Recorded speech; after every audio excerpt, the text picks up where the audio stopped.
The weather forecast for today announced that it would rain across the country due to a cyclone passing through. That would be devastating news for anyone planning to go camping. Preparations were made and the sky was blue without a cloud in sight. He cooks calmly and thanks Mr. Park, saying that he will eat properly. The pot is on a small stove and the food looks very good. The young man says that fermented kimchi with pork belly is a very good combination to make. He opens a can of beer on that wonderfully sunny day. After a few long gulps, an expression of joy and contentment appears on his face, and it doesn't matter if it rains or pours, the day is too beautiful. Someone calls out to Kang and announces their arrival. Kang is happy they have arrived because he had made more food than necessary for just one person. The man who announced his arrival approaches, smiling, asking if there is still that thing called alcohol. Other hybrids are with him, covered in abundant fur and animal-like ears. The one is focused on the food being prepared. The old man notices that there is something different there, something new. The elf approaches with a distinctive bird on her arm and apologizes for disturbing Kang's rest. They are all there in the middle of that clearing within a huge forest in a place of majestic beauty. This special place is not on Earth. The young man who got out of the car asks if that is the shop his grandfather had, saying it had an interesting personality. Looking at the masked young man in the car, he asks if Korea's most famous chef is going to open a restaurant there. The masked man wants to know if there is no one else with them. He is worried because the last time they were careless, they were caught by a paparazzo. The masked man becomes a bit reflective with that information. He calmly lowers his mask because his companion is not wrong about that. If someone saw him, they might think he believes he's a celebrity even though he isn't one. The young man walks with his suitcase toward the building's entrance. But at that exact moment in life, wherever he goes, many people recognize him in some way. He graduated as a chef from the CIA, one of the 3 best schools for training cooks. He also won an international competition held in Paris. After that, he was recognized and started receiving numerous invitations from television stations, which resulted in even more publicity. They think that because he is young and talented, he certainly has a bright future. A fan shouts Kang's name, saying he is a true fan and would love to have a photo with his idol. But he is soon stopped because he was being too invasive, and that was a kitchen with professionals. His colleagues criticized him because that fan harassment was hindering the kitchen's workflow. His coworkers believe that he looked down on them. Along with fame comes the hatred of anonymous people, and there are many comments intending to belittle his achievements as a chef. Kang reads those comments and is filled with great disappointment. He's lying on his bed, tired of all that stress. Inside the building, the other young man brings more things and says that Kang should think carefully about it because he wouldn't earn much in that place, but he also wanted to rest. His friend points out that those who want to rest don't start a business from scratch. Kang says that for him, cooking is therapeutic rest. Kang is hyper-focused in the kitchen. The young man wants them to eat something now before they start work because he's already starving. Since they were far from the city, they couldn't order, so they would need to go out. At the restaurant, a plate of pasta and side dishes are on the table. Kang looks at it as if it were a recipe made with radioactive ingredients. The young man notices that the chef is looking at the food with suspicion. Kang is furious and wants to call the manager because he's not going to eat that. His friend tries to calm him down, but he says that is not human food. The friend eats and says that the sauce is good and that the food isn't bad. Kang looks at the plate while thinking about the concept of flavor. He is unable to taste food. A plate falls in the kitchen, shattering. It was Kang who had let it fall after having a stress crisis. With his doctor, he received the diagnosis that he can no longer taste food due to the stress he feels, and there is no guarantee of surgical cure. The doctor suggested that he get a hobby to distract and calm himself. Kang heard those words completely unfeeling, as he wouldn't be able to even if he wanted to. In the restaurant, the young man says that there are few customers in the area and not much to do there. There are only mountains and open fields and nothing else to do. Kang says that this area is perfect, and with that kind of terrain, he can go camping. The car drives along the road surrounded by large trees. Kang is counting the items he's taking: an oven, a pocket knife, some screen, a compass, and a map. The driver asks if the young man is heading to the sea. Kang says that he's actually going to the mountains to camp. The driver jokes that with those clothes, he should take a tube. Kang doesn't understand, and the driver says he should think better. He didn't get the man's joke. He asked to stop at Yongping Village, and the driver warned him that they don't sell tubes there. But there is a place where Kang would like to stop first. The village is small and very bucolic. It was the first time he had returned there since his grandfather passed away. He should clean that house before moving on. An open door catches his attention. It's a storage room, and it shouldn't be like that. He's scared, thinking it might be a thief, and if it is, he'll use his metal case to defend himself. A shadow came out, causing Kang to be startled. Catching his breath, he realized it was a cat. Looking at the cat, he threatened it, saying it should be grateful for being a little animal. No one else goes to that place, so when the animals are coming and going as they please, Kang looks for the light switch. Looking around, he notices that something is odd. From the outside, that place didn't seem so big. He keeps walking, and the lights start to change. He feels a slight breeze passing over his face. Looking down, he comes across something different and wonders what it could be. Kang was facing a pit that didn't seem to have a bottom. The ground beneath his feet crumbles, causing him to slip. He panics as he falls into that enormous pit. Kang screams as his body is swallowed by the hole. Meanwhile, a strong light shines down on him. Kang is lying on the ground, and when he opens his eyes, he realizes he's in another place. That place is completely unfamiliar to him, and the young man wants to know where he is now. He feels something wet on his hands. Acting reflexively, he pulls his hand away, startled by the sensation. It was a little creature similar to a squirrel, but with very long ears. While trying to guess what that creature could be, it flies away with its big ears. Kang watches the animal's flight completely dumbfounded. He's scared because that creature doesn't exist. A noise nearby gives him a fright. Looking at a nearby bush, he sees the head of a rabbit peeking out from the leaves. But the little rabbit comes out of the bush, revealing a body chiseled like that of a bodybuilder on creatine. He watches it leave, hopping calmly. Kang is desperate and wants to get out of there as soon as possible. This place is definitely dangerous, and there are other creatures watching him. Kang is tired, and there is no phone signal or people in that place. Remembering the doctor's suggestion that he should go camping, he didn't expect to get lost on the first try. The young man's stomach growls audibly. Even in such a situation, he feels hungry. In the dark, he improvises a fire to warm himself. He managed to make a fire, but now he has another problem. He has few ingredients at the moment. The other things were in his metal suitcase. At least he has some mushrooms that might come in handy. He can't eat them as they are, so he needs to cook them. He pours oil into the pan along with the mushrooms. He sautés them and adjusts the flavor with a bit of salt and pepper. After a quick cook, they should be more palatable. Looking closer, he can't believe he calls that cooking. He puts them in his mouth and thinks that under normal circumstances, he would spit them out immediately. It's no surprise to him what happened. The food still has no flavor at all. Kang throws the pan far away. Now he's sitting in front of the fire, completely frustrated. He remains seated, saddened by being lost. A suspicious noise catches his attention and Kang looks behind him. There are many small lights in front of him. Those little glimmers are eyes. Kang is terrified, imagining they could be wolves, and tries to grab his pocket knife. While reaching for it, he realizes it would be completely useless for self-defense. A huge jaw emerges from the bushes. Kang's terrified eyes reflect the horrifying image in front of him. Kang screams desperately as he puts his hands in front of him to protect himself. After a while, nothing happened. Gathering the little courage he had left, he decided to open his eyes. The animal that was in front of him was no longer there. Kang doesn't know why they disappeared, but he soon hears more noises around him. An animal was leaning over the pan he had kicked away. He looks at it, trying to understand what happened. The animal had eaten all the mushrooms that were in the pan. That cute little dog is now gently staring at him. Kang is surprised because he didn't expect to encounter a dog. The little dog stays there and starts scratching itself. Kang thinks for a moment and wonders if it's a husky puppy. He wants to know where it came from while the puppy leans against his leg. Kang asks what it wants there. He tells it that if it's already eaten everything, it should be on its way because he doesn't like dogs. He says he doesn't understand why people like dogs or find them so cute, all while petting the puppy that is already in his lap. Feeling the rough texture of its fur, he imagines it must be wild. Looking closer, he notices that its appearance is different. Sharp claws and teeth, it's probably a wolf. Now Kang is terrified of that little animal. A wolf pup would terrify anyone, because where there's a pup, there's a mother and father, and they probably aren't cute or friendly. Maybe Kang saw them earlier. If there's even a slight misunderstanding, Kang could become the pack's snack. He thinks for a moment with the pup in his lap. His thoughts are too pessimistic and Kang can't bear the weight of his own pessimism. The little dog says that if he isn't devoured, he'll pass out from hunger. But Kang thinks he's doomed either way. The pup starts dragging him, and the young man warns that his meat stinks and advises against eating him. It takes him to a place with a light source. Kang feels the brightness on his back and decides to take a look at it. That composition is similar to the hole he fell into. His surprise is so great that it scared the pup. He believes you might be able to return through that, but he's still a bit apprehensive. The portal is facing downward, so there's no guarantee it's the way back. It could lead to hell. He wants to take a peek first and sticks his head in, to the pup's astonishment. The little dog was fascinated by the scene and couldn't resist. It took a bite out of Kang's rear, making him tear up in pain.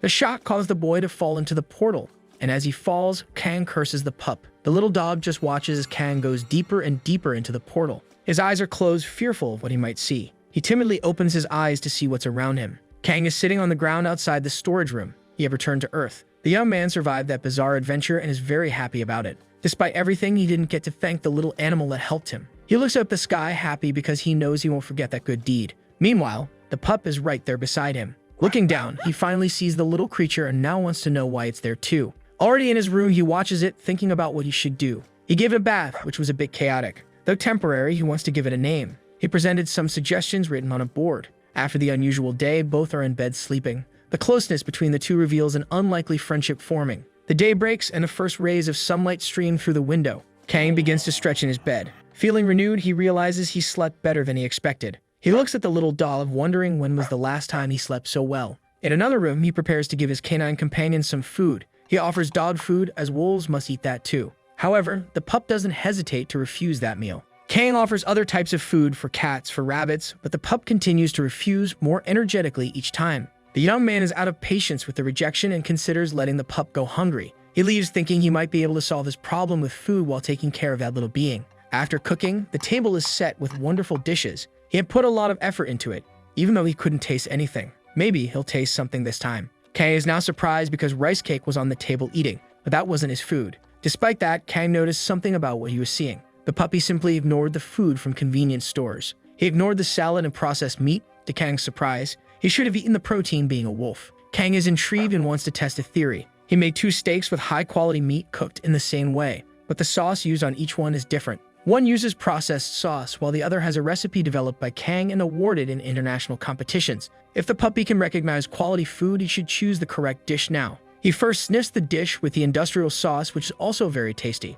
If he still chooses Kang's special recipe, then this puppy has the potential to be a first-rate Epicurean. The puppy ate the recipe with the generic sauce. Now he was sniffing the dish with Kang's special sauce. He devoured it with overwhelming voracity. The young man is now certain that the puppy has potential. The puppy's expression is one of immense pleasure. Kang knew he was different and now realizes he can no longer offer him conventional food. He happily looks at the one who knew how to appreciate his homemade recipe. Although it had been a while, it was good to have cooked this time. It was worth it. The young man's outside painting some walls. He paints meticulously, applying more than 1 coat of paint. Something catches his attention. There was something wrong with that color. He thinks it's the paint until someone says he's using interior paint to cover an exterior wall. He looks at the person who said that. The elderly man continues, saying that young people can't even identify paints nowadays. Kang was a bit annoyed by the fact that the old man approached without even introducing himself. He is the village chief, and since Kang didn't come to introduce himself, he came over to talk to him. Observing the wall, he says that Kang is a terrible painter. He asked if it was his first time doing that.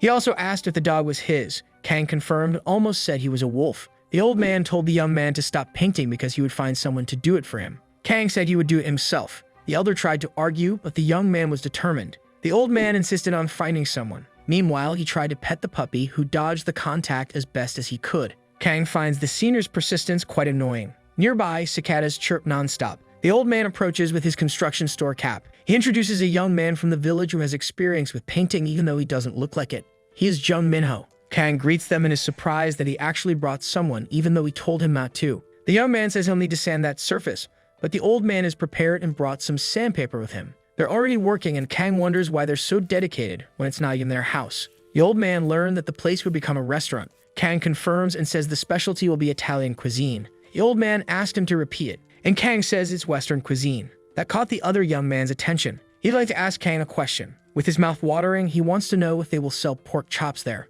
Now seated at the living room table, the painter says that his wife loves pork chop dishes, and the restaurant they always used to go to had closed. She's pregnant, so they can't go very far. He tried making them himself, but the taste fell short of what he wanted. He said it was okay if Kang didn't serve them.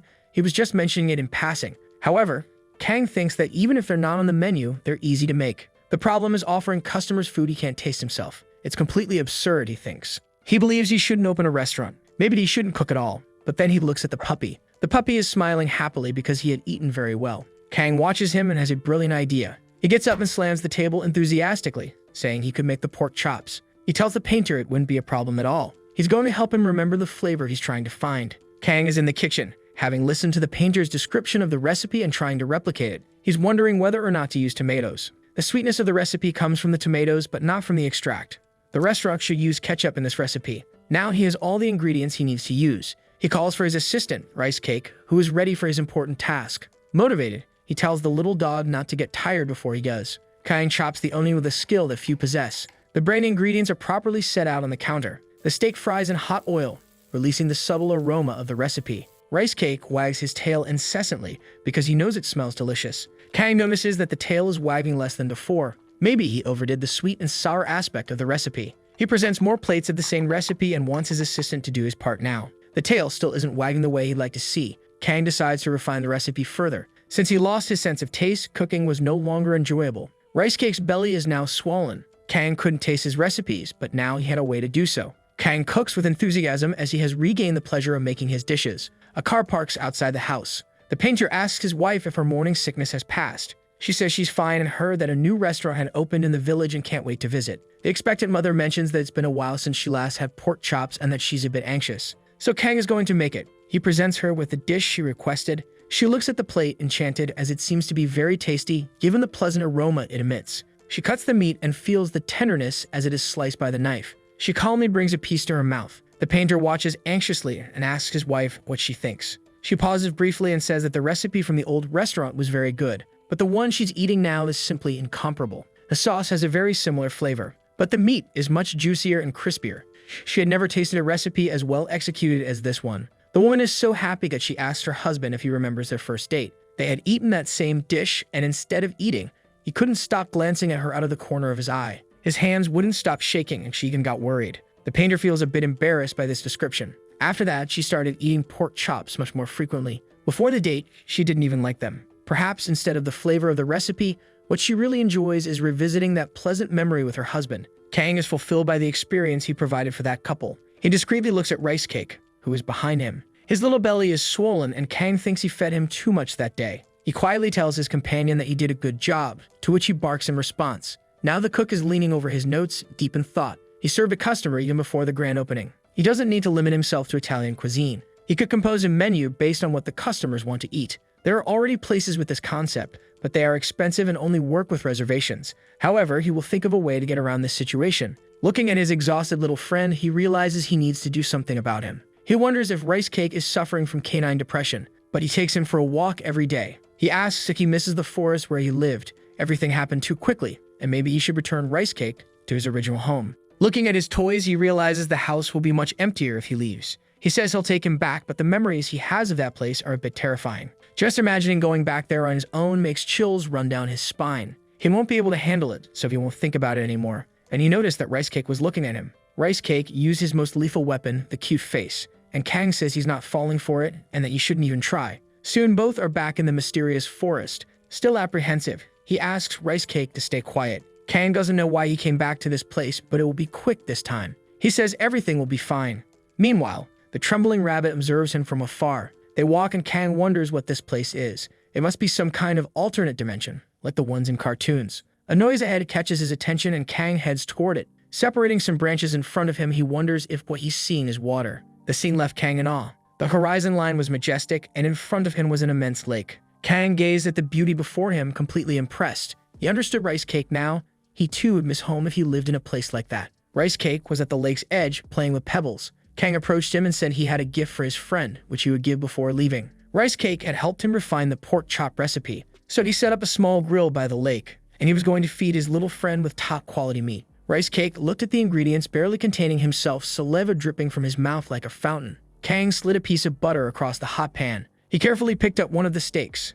Then he began to season them with salt and pepper. Soon they were perfectly prepared and placed on a deep dish. Rice Cake's tail wagged uncontrollably. Kang observed his friend's excitement and joked that soon his tail would wag so much that he'd take off like a helicopter. The cook then turned his gaze back to the horizon and admired the beauty of the place. Looking at the grill he had brought, he became a bit introspective. He felt like he was forgetting something. Meanwhile, Rice Cake continued eating happily. Kang grabbed a can of beer. With a view like that, he couldn't just skip having a drink and appreciating the scene. He took a few sips of the beer. Soon his face was filled with immense contentment. He couldn't taste the beer this time either, but he remembered hearing that alcohol isn't drunk for the taste, and that statement was correct. He continued observing the landscape in peace. A blade approached his neck, startling him. The person holding it said that he wasn't from around there and had artifacts he'd never seen before. He demanded to know who he was. Kang was terrified because a real sword was dangerously close to his neck. The man asked again if he was a wizard or a scout from outside. And once more, he demanded to know who this visibly frightened stranger was.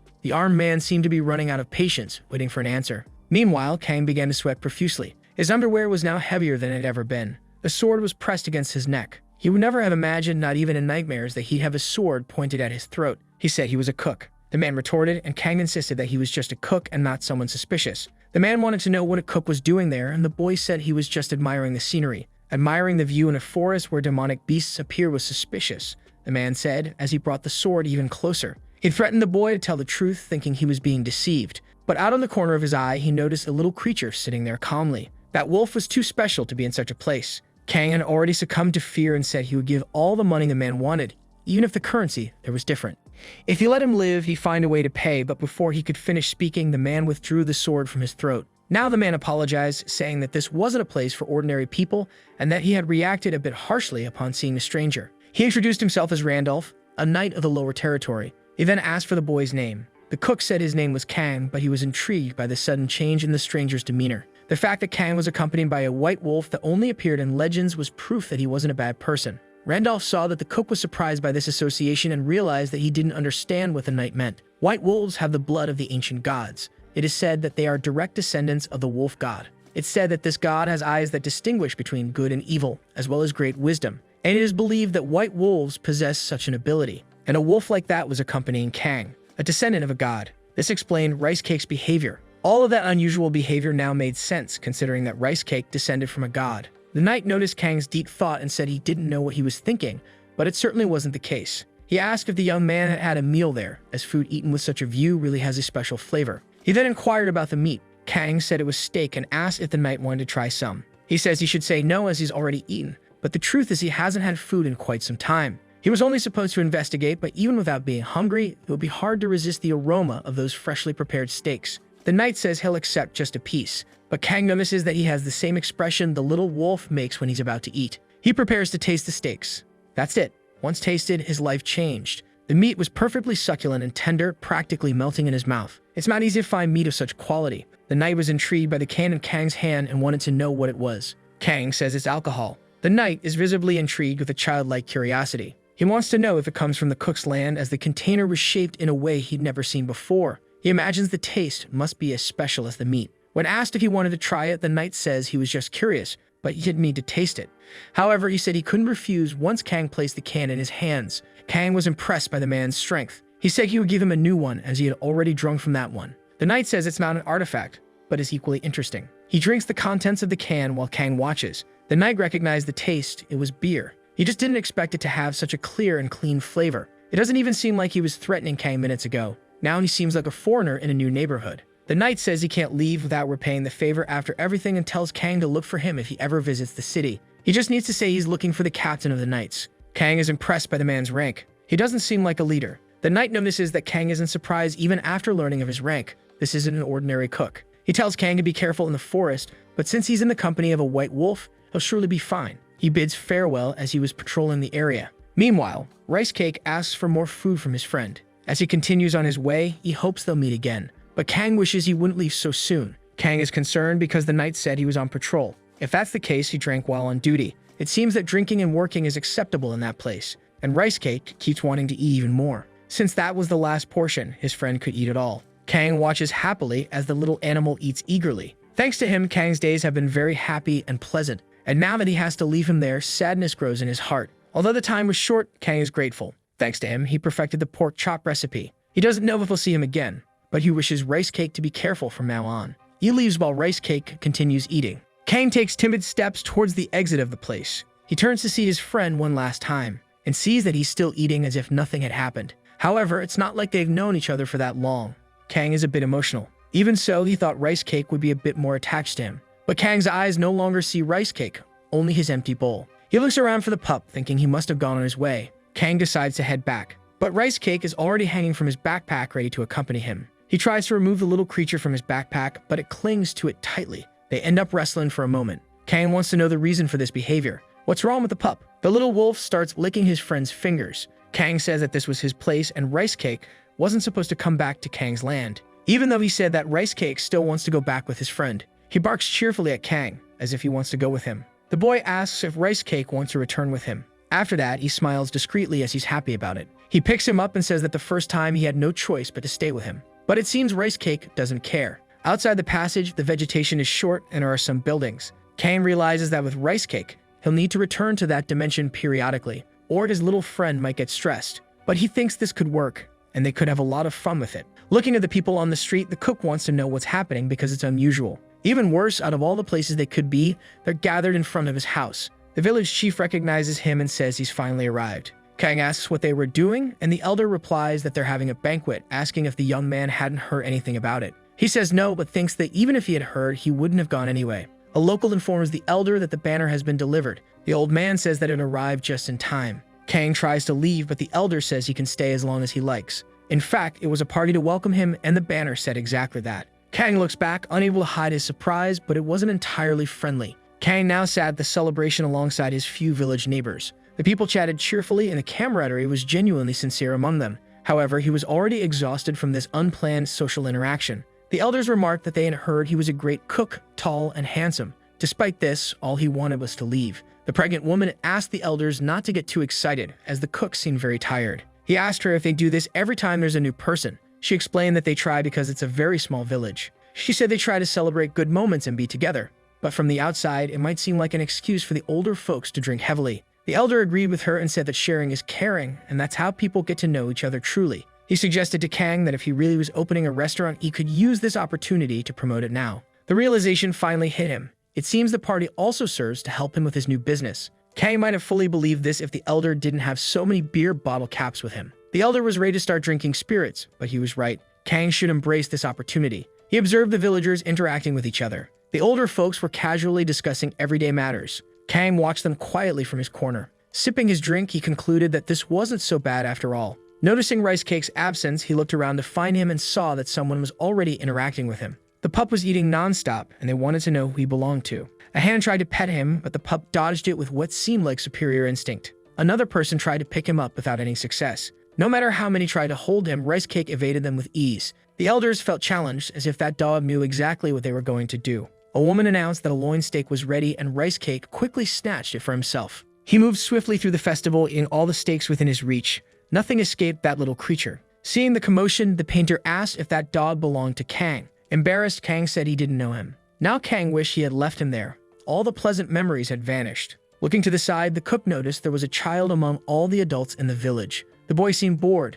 Kang hadn't imagined there was a child there. He was visibly sad, perhaps because he was the only child there. It looked like his grandmother was bringing something to him. She seemed to be talking to him as she handed him something. But the boy immediately reacted rudely, throwing what she brought on the ground. Kang was taken aback by the boy's stubbornness. The grandmother called out to the boy named Sanghu as he ran away. The village chief asked if everything was okay because that was usually a good boy. His grandmother said he'd been like that since he returned from school the day before. His friend had been bragging about eating a sandwich, and he was throwing a tantrum because of it. The grandmother had bought him a convenience store hamburger, but the boy wasn't happy with it. Kang wondered if what the boy wanted was a real hamburger. One of the locals asked if they should bring one when they returned to the village tomorrow. The chief said that would be great. Another person mentioned that they're not sold here, only at a very large chain store. The elders couldn't associate the name with the place and wondered if it was Disney they were talking about. The chief said it was fine. If they couldn't buy it, they'd make it themselves. But the grandmother said she didn't know the recipe. He then cheerfully pointed to Kang, saying that now they had a chef from the capital. He said Kang surely knew about such things, and indeed, it was true.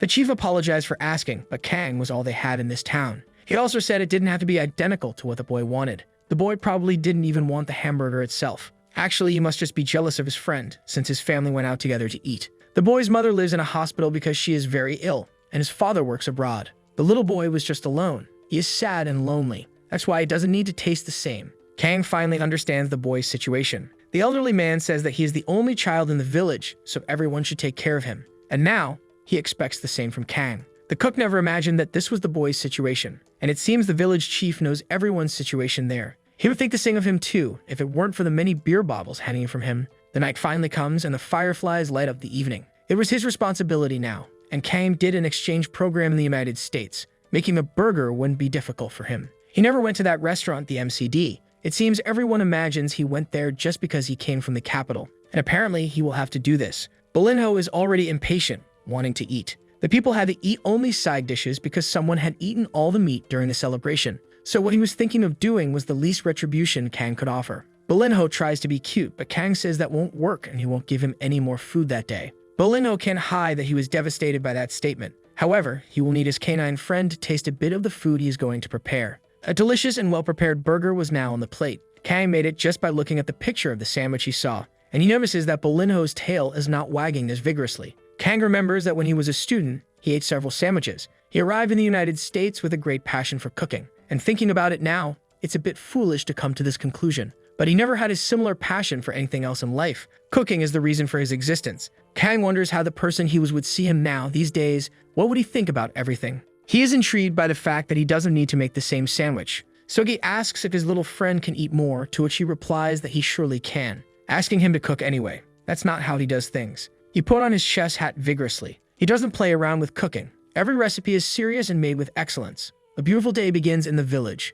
The burger meat is being fried with cheese on top. The combination of condiments and ingredients is happening in perfect harmony. Kang is finishing the preparations to present his recipe. Sun, who is sitting at the table, waiting patiently, with little enthusiasm. With him are the painter and his wife, as well as his grandmother. And the young man said that Kang is an excellent cook. He asked the boy if he wasn't happy to finally eat a burger. Kang appears and thanks his customers for waiting. The sandwich now captured the boy's attention. He brought what the boy had asked for. The sandwich was simply impeccable with a magnificent presentation. Its appearance did not leave anything to be desired. Then he asked the boy to try it, who was still looking at it, impressed. He brings the sandwich to his lips. Finally, he takes his first bite of the long-awaited recipe. The boy's mind travels and his eyes sparkle. That must be the taste of a genuinely American burger. That was much better than the convenience store sandwich. There's no comparison, and he quickly tugs at his grandmother's arm. She asks if the sandwich is tasty and says she is happy to see him happy. The boy briefly looks at his dear grandmother, and then looks away. He says he wanted to see his mother. Actually, she thinks she could go to the capital to see her if she asked for a burger.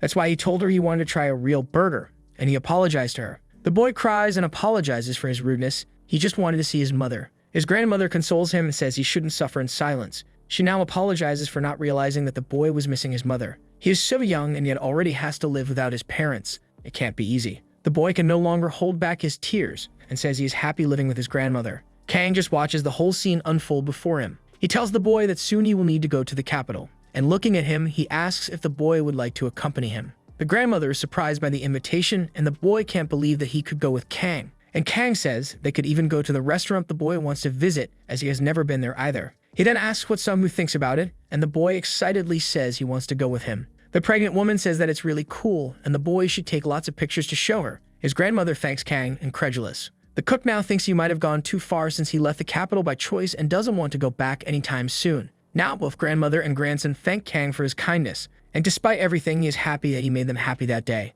He tells the boy that they will go to the capital soon. Kang is now standing in front of his refrigerator, looking inside. At the moment, he has many ingredients left over from other recipes. Looking at Bolinho, he wonders if they should go camping, taking that food with them. He's never been camping before, and once he opens his restaurant, he won't have time for that sort of thing. While he was thinking, he noticed that Bolinho wanted to say something. The puppy was radiant and wagging his tail, extremely excitedly. He knew what that meant. Bolinho wanted him to go to the other world, but that's not what Kang meant. Soon, the two of them are in that mysterious forest once again. Kang laments because he's been to that place more times than he's been to the supermarket. He arranges his things on the ground. Despite everything, the view in that place was really very beautiful and captivating. Prostrated, he began organizing the utensils to set up his camping tent. While trying to figure out his tent, Bolinho gets distracted by a butterfly flying nearby. The tent is almost completely set up, and Bolinho continues playing in the grass. Kang will have to start over from scratch because the tent collapsed on its own, much to his displeasure, and Bolinho continues to be immersed in his own distractions.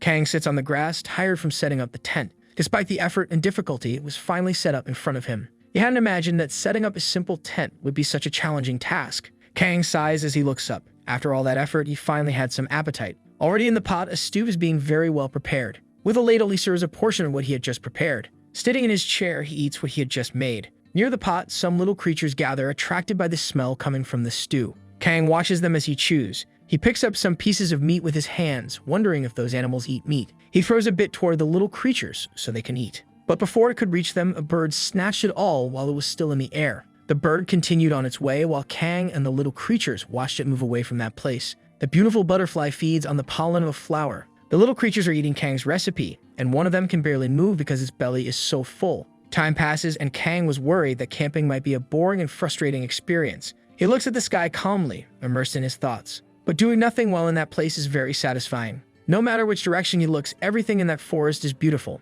Maybe this is what they say about natural healing. He misses Bolinho, but believes he will return as soon as he gets hungry. It was time to make a campfire. In the distance, unknown eyes watch him attentively. Kang continues eating his recipe calmly. What had been watching him from the bushes leaves his position. Kang hears the noise and looks back, thinking it might be Bolinho returning. He extends his bowl and says that he served a generous portion for him. But as there was an unknown hand approaching, Kang notices that it was a stranger and moves away from it. The strange creature was now standing in front of him. Kang watches it while holding the bowl in his hands. Whatever was in front of him was definitely not Bolinho. The fox rogue rolls at him, and Kang notices that she is not an ordinary girl. The girl takes an intimidating stance in front of Kang. He didn't expect to find a girl there, but she wasn't an ordinary girl. Large ears protruded from her head, and at the end of her hips, there was a furry tail. Kang is now thinking if she was a mix between a human and a cat. As she growls at him, Kang thinks that she might be a hybrid, half human and half beast, like those seen in movies. She digs into the ground with her claws. The girl leaps towards Kang, intending to take the bowl from his hands. He manages to dodge once again, and the girl prepares to face him once more.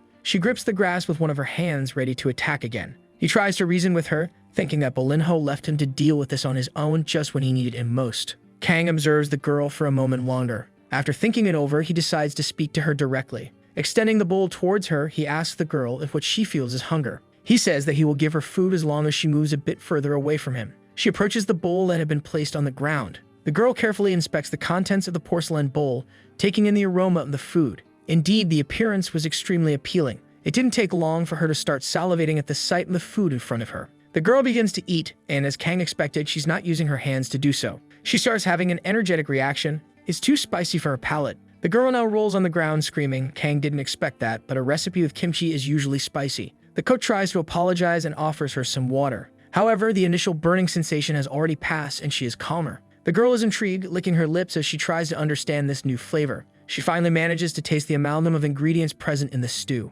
The chief encountered the old lady and asked what she was doing there. She said she had come to eat, of course. But the old man said the grand opening was only the next day. She continued on her way, saying she had already eaten and was leaving. She is quite cold and didn't even finish her plate. The old man turns to Kang and asks if she even ate anything because there was still a lot of food on that plate. Kang is silent, deep in thought about what just happened in his restaurant. Looking at the pasta, he wonders what he did wrong with that recipe. Why she left so much food on her plate is still a mystery to him. She simply didn't eat the pasta, and Kang wants to know what the problem was with his recipe. Now he's sitting in a corner, feeling depressed. The elderly chief is concerned about the young man. He asks him what's going on and if there are any problems with the preparations for the grand opening. But Kang says that none of those things were bothering him at the moment. He said he was going to close the restaurant, to the old man's surprise, as it hadn't even opened yet. Sitting at the table, he finally understands what happened. Kang is upset because the old lady left so much food on her plate. He tries to console him by saying it's not like he's an award-winning chef. He doesn't mean to please everyone. What he doesn't know is that Kang is an award-winning chef. The old man tells him not to think about it too much, as she certainly didn't go there for the food. He said that someone used to go to that place frequently. Kang wants to know who that person was. The old man said her husband used to go there when it was a tea house. However, he passed away last year. Now the old lady is a widow. Since then, she spends most of her time at home, and even he doesn't see her often in the village. The old man thinks she still misses her companion. Those who are gone are gone. It's up to the living to live, and the old man thinks that clinging to the past is foolish and prevents us from living the future. What he's trying to tell Kang is that he's not to blame for what happened. She's particular about food, but given the situation, Kang couldn't do much for her. But he can't ignore it now that he knows everything that happened to the old lady. And because of all this, he was now camping in the mysterious forest. Near him are Bolinho and the trembling rabbit. Maybe that's why dangerous animals don't approach that place. At first, he was shocked that she left the food on the plate. But now that he knows what she went through, he feels a bit sorry for her. Even so, it was shocking to see that happen with a recipe he executes so well. Perhaps he should prepare some Korean dish for her next time. Above his head, on a branch, is the girl who appeared there earlier. She looks at him and Kang can't believe it's her again. The girl screamed in panic because she didn't expect to be seen by him while she was sneaking around. Taking care of Bolinho, he says he can't believe he's always hungry. The girl gently climbs down from the tree, avoiding Bolinho's notice. A tender steak is picked from the tray with tongs. After being properly grilled, it is now being sliced. Presented in small slices, Kang says that the meat is finally ready. Then he grabs his small portable stove. The next step is to prepare the sauce that will accompany the meat. He looks at the girl and remembers her reaction to the spicy dish, so he decides to go lighter on the spices this time. He melts the butter in another pan and sautés some mushrooms. He adds sauce, salt, and pepper to his recipe. As soon as the sauce thickens a bit, he will add grated Parmesan cheese. After that, all that's left is to mix in the already cooked pasta. And to finish, place the slices of steak on top of all the other ingredients. The steak with creamy pasta was ready. He presents the dish to the girl and tells her there's no need to growl at him. She should eat quickly before Bolinho does. She looks at the dish longingly, worried that there might be the same amount of spice as before. Still, she tries it, expecting to endure the heat of the spice. Instead, her cheeks blush with the intensity of the flavor. It was delicious, as if she had gone to heaven and back. The girl is now devouring the pasta voraciously. Kang just watches as all of this happens. She is happy that it isn't spicy. And even though she doesn't say anything, Kang realizes that she wants to eat more of that dish. The young man sits contentedly, noticing that she has a much greater expression of satisfaction now that the food isn't spicy.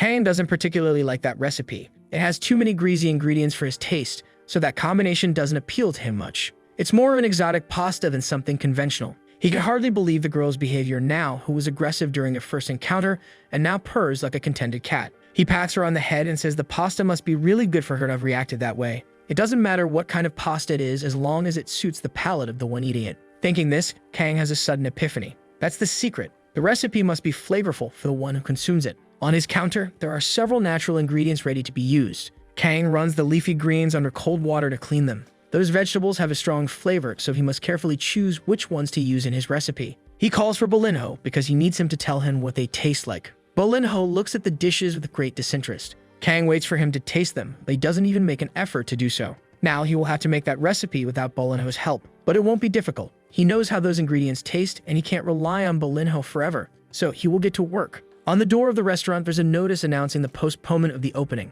A chef who didn't please his first customer can't open his restaurant. Outside, the elderly chief reads the notice. The old lady is sitting on a bench doing nothing. She looks at the sky, wondering whether to gamble all her retirement on the lottery or not. The elderly chief approaches. He thought she had finally left her house, but there she was. He says she should go out more often because there's much to do outside, including fun things. The old lady asks what brings him there without reason. The elderly chief says he doesn't need a reason to visit a neighbor, and she shouldn't be so cold. He mentioned that the chef was a bit shocked that she didn't eat the pasta she ordered at his restaurant. She said that the recipe didn't suit her personal tastes, and he shouldn't take it personally. The elderly chief says he knows that, and he says she should visit a second time, but she doesn't see why she would do something so troublesome a second time. The elderly chief says that the second time could be different, and she'll never find out until she tries. He asks if it's so difficult for her to leave that lot, and that the restaurant wasn't even that far away. She thinks about it for a moment, and the old man says she should give the chef another chance. As he leaves, he says that the effort might be worth it. He walks away while the old lady stays on her lot pondering his words.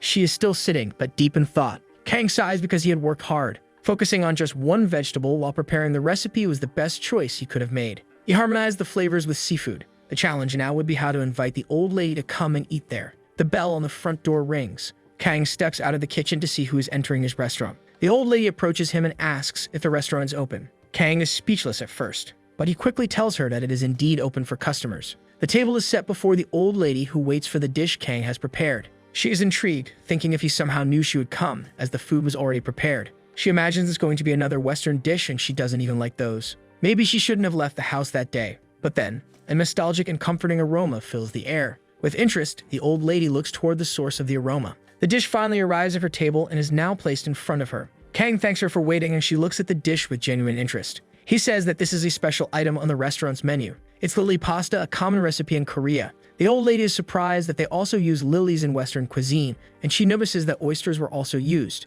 A bit more hopeful, she wonders if this dish will be more flavorful than the one she had ordered at Kang's restaurant before. After tasting it, she continues to look at the plate in front of her. The taste of the herbs that bloom in spring reminds her of her husband, who loved that season of the year. He liked seeing the trees bloom, and in her last memory of him, she noticed there were more flowers than in previous years. He always picked a bouquet of flowers to give her as a gift, and he would invite her out as if they were young lovers. She would ask him why he always did those things. Lost in thought with the dish in front of her, the old lady is overwhelmed by her memories. She looks out the window once more. Spring was coming again. She asks Kang if this dish was on the menu the last time she came to his restaurant. He says it wasn't, and she asks if he made it just for her. She wants to know why he stepped outside the scope of the restaurant's concept to make that dish. Kang says he wanted to create a recipe that she could enjoy too. More than that, he wanted to create a new recipe and improve his skills even further. The old lady listens to this patiently, and Kang also knows that he can't rely on Bolinho forever as his helper. That's why he wanted to please his first customer without his help. The old lady picks up the chopsticks once again. She continues eating the pasta that was prepared for her. She takes another bite. Kang watches, surprised as he didn't expect her to like it. Soon, there was nothing left on the plate that could be eaten. The old lady had finished everything. Looking at Kang, she asks how much she owes him for the meal. She ate everything, much to his surprise, and Kang says she doesn't need to pay anything. The old lady scolds him, saying that the owner of a restaurant can't do favors for customers. She ate well thanks to him, and she wants to pay for it. She also tells him not to undervalue the food he makes. Moreover, she advises him to add that dish to the restaurant's menu because she would come back. Kang listens to those words with immense joy. In another dimension, Kang is with Bolinho, both relaxing and enjoying the beauty of that exotic place. He is happy to have pleased his first customer and to have opened the restaurant. He just needed some time to rest. Bolinho makes a mess if they don't go there frequently, so it was the perfect place for him to also take a break from the routine. Kang is immensely happy because it was a perfect day to lie down and relax. A large animal passes over his head. The reflection flashes across his glasses, and he's not sure what just happened. A knight appears shortly after. He had lost the trail of the beast. He really wanted to hunt that animal for lunch. Soon he comes across Kang lying on the forest floor. He greets him, saying it's been a long time since they've seen each other, and asks how he's been. Still dazed by the animal's passage, Kang wonders if the knight's eyes are just for decoration. The knight says that Kang chose a good place and that the surroundings are indeed very beautiful. Kang remembers his name and asks if it's Randolph Wright. He asks if he's patrolling the area like last time, but the knight says it's his day off and he's in the forest to hunt. Bolinho is happy with that statement, and the knight asks if the little guy is also interested in hunting. The occasion was perfect, and now it's the knight's turn to offer a meal this time. He invites Kang to go hunting with him. Despite the enthusiastic invitation, Kang has no interest in it. He just wants to stay in his hammock and rest. But it was too late. He already had a bow in his hands. His time to rest was now lost. Meanwhile, the knight tells Bolinho that this area is frequented by hopping birds. Kang is curious about that description. Imagining that Kang doesn't know this animal, the knight asks him to look in a specific direction. In front of them were several pink-colored birds similar to large ostriches. Looking at their feathers, they resembled large cotton candy masses. Seeing how beautiful they were, Kang feels a bit of regret at the thought of having to hunt them. The knight says those feathers seem very soft, but the truth is that they have a kind of short fur. Kang was puzzled. The birds don't look like what they are seeing. Now Kang doesn't know what to make of that appearance. Then the knight says it's just a disguise. Soon, two birds start fighting, revealing dense muscles beneath their feathers. The knight explains that these were compressed muscles. Kang is horrified by the size of the birds. He can't imagine that his hunting companion expects him to be able to capture these monstrous birds. The knight takes advantage of the fact that the birds will tire themselves out while fighting. He moves forward to hunt them and asks Kang to cover him. Bolinho goes on the attack too. Kang doesn't even know how to handle a bow. If he learned such a skill quickly, he would have become an athlete and not a chef.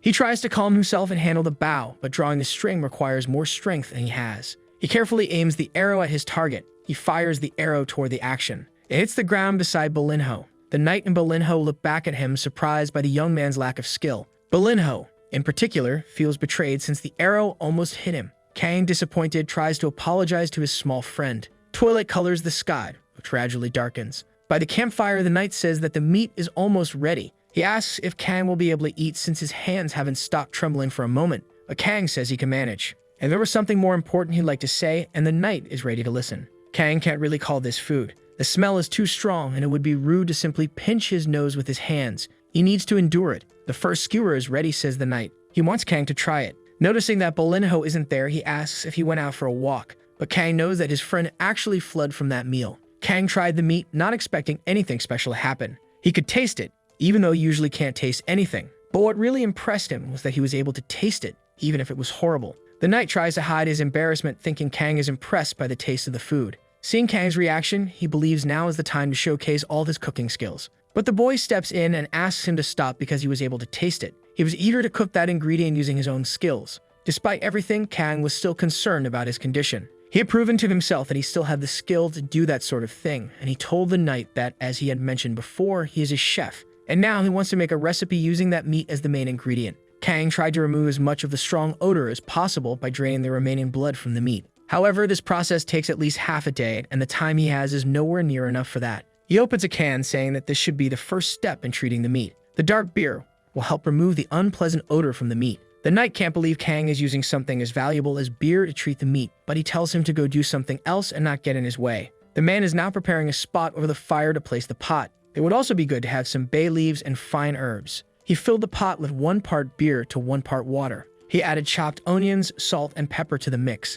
and let it cook for approximately an hour. The pot sits over the fire, slowly cooking the meat. Bolinho appears in the clearing, having smelled what was being cooked. It should be ready by now, and Kang wants help removing the pot. He carefully opens the lid to check its contents. The meat looked good, and the sauce had reduced significantly. The knight and Bolinho were enchanted by the aroma that filled the air. But Kang said they needed to cook it 1 more time. It wasn't ready yet. If a situation were ideal, he would have put it in an oven. But that's one of the beauties of camping. He placed the pieces of meat on skewers in front of the campfire. As the meat roasts, he says that now they just need to cut it into small pieces. Finally, the roasted hopping bird was ready. The knight is intrigued because he can't believe that the delicious aroma is coming from that bird's meat. He didn't say it, but the best chefs in the territory had given up on making that ingredient edible. The knight finally realizes that Kang is an excellent chef. Tasting one of the pieces, he can't believe the flavor that's hitting his palate. He eats voraciously. The exterior is crispy and delicious, but the interior of the meat is juicy, with its texture perfectly preserved. He couldn't have imagined that such a flavor could exist.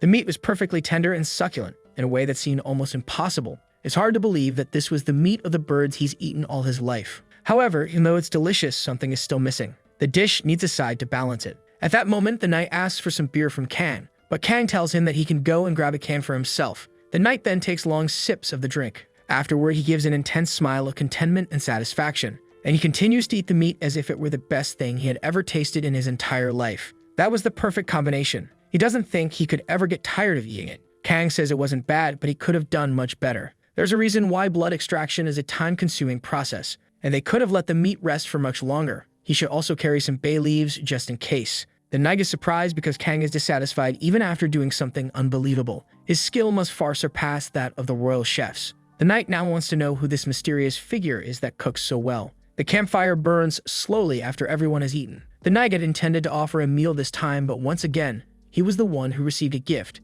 He's intrigued by Kang's ability to prepare food. The young man is happy that his friend enjoyed the meal, and he says that after this, he won't be able to eat the meat the way he used to. He asks if it would be okay if he replicates the recipe from now on. Kang says he can, that it's no big deal. The knight says he knows some good chefs, and he knows that Kang's skills are exceptional. His dishes are brilliant, and he shouldn't underestimate himself. The young man thanks him, and he realizes he's been hearing that a lot lately. The knight says he's been given something incredible and valuable, and wants to repay his friend in kind. So he offers to teach Kang the art of fencing. Kang can't believe it, but the knight insists. Despite being in this location, the knight says he had a great reputation in the capital. And if it's his fencing skill, it's the closest to a fair exchange he has to offer. Kang says he's just a chef, but the knight says countless people ask him to teach the art of fencing. Kang tells him he should teach people who are interested, but the knight says he didn't like any of them, and the next time they meet, he will teach Kang. All Kang needs to do is have some beer and a meal prepared for him. Kang realizes that the knight's intentions are too obvious. Perhaps he's embarrassed to ask Kang to cook every time they meet.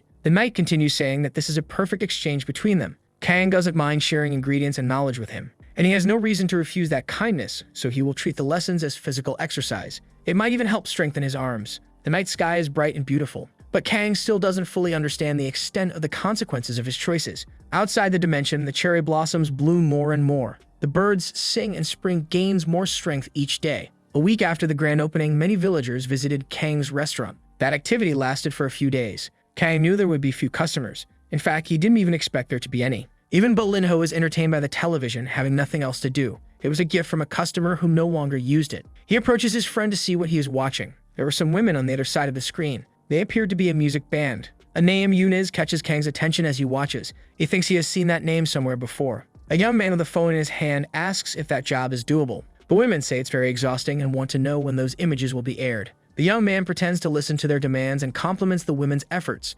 It's too exhausting for him. He prefers working inside his quiet office. And there's nothing on their schedule after that photo shoot. Since he's nearby, he thinks he could visit his friend Kang. Calling him, he asks if Kang is still alive. He asks if he could drop by soon so they can have a meal together. He's nearby and only has one more photo shoot to do. He says there's no reason to eat elsewhere if his friend is an exceptional chef. The conversation catches the women's attention. They whisper as they listen to the conversation. The young man says he won't be able to drink because he's driving. They confirm that they'll meet soon, and now the girls have mischievous looks on their faces. The young man is leaving and says he'll leave the girls in someone else's care, who agrees. He tells the girls to be polite and obedient, but they say they've always behaved that way. He tries to disagree, knowing that's not how they usually act. Getting into his car, he says he'll see them the next day. The man who was there says the girls also need to go home now. As soon as he drives away, they turn to the young man and ask him to follow. They can't lose track of him. He says he can't do that because he was ordered not to get distracted in any way. Then the blonde, with her charms, tells the young man that asking for forgiveness is easier than asking for permission. At his restaurant, Kang is cleaning the floor while saying that people can be quite selfish sometimes. His friend only announces his visits at the last minute. If he were busy, there would be nothing he could do. Not that he is, but if he were, it would be a problem. His friend should arrive soon, so he should start cooking right away. Bolinho is entertained by what's on TV. Kang's friend had just arrived. He's with his secretary and says there were only 2 cars on the road, so of course he would notice. The young man tries to apologize. Kang is surprised by this and tries to understand what's happening. Behind his friend, he sees the group of women who were on the television. They introduce themselves and say they are Yunez. They had come along with his friend without Kang expecting it. The girls start doting on the little dog, saying how cute he is. Kang's small restaurant in a forgotten village is now full of celebrities, and Bolinho dodges their affection. Kang's friend scolds the artists, saying they're too disobedient. He wants them to say something to justify themselves, but they can only manage a timid apology. He wants to send them away immediately.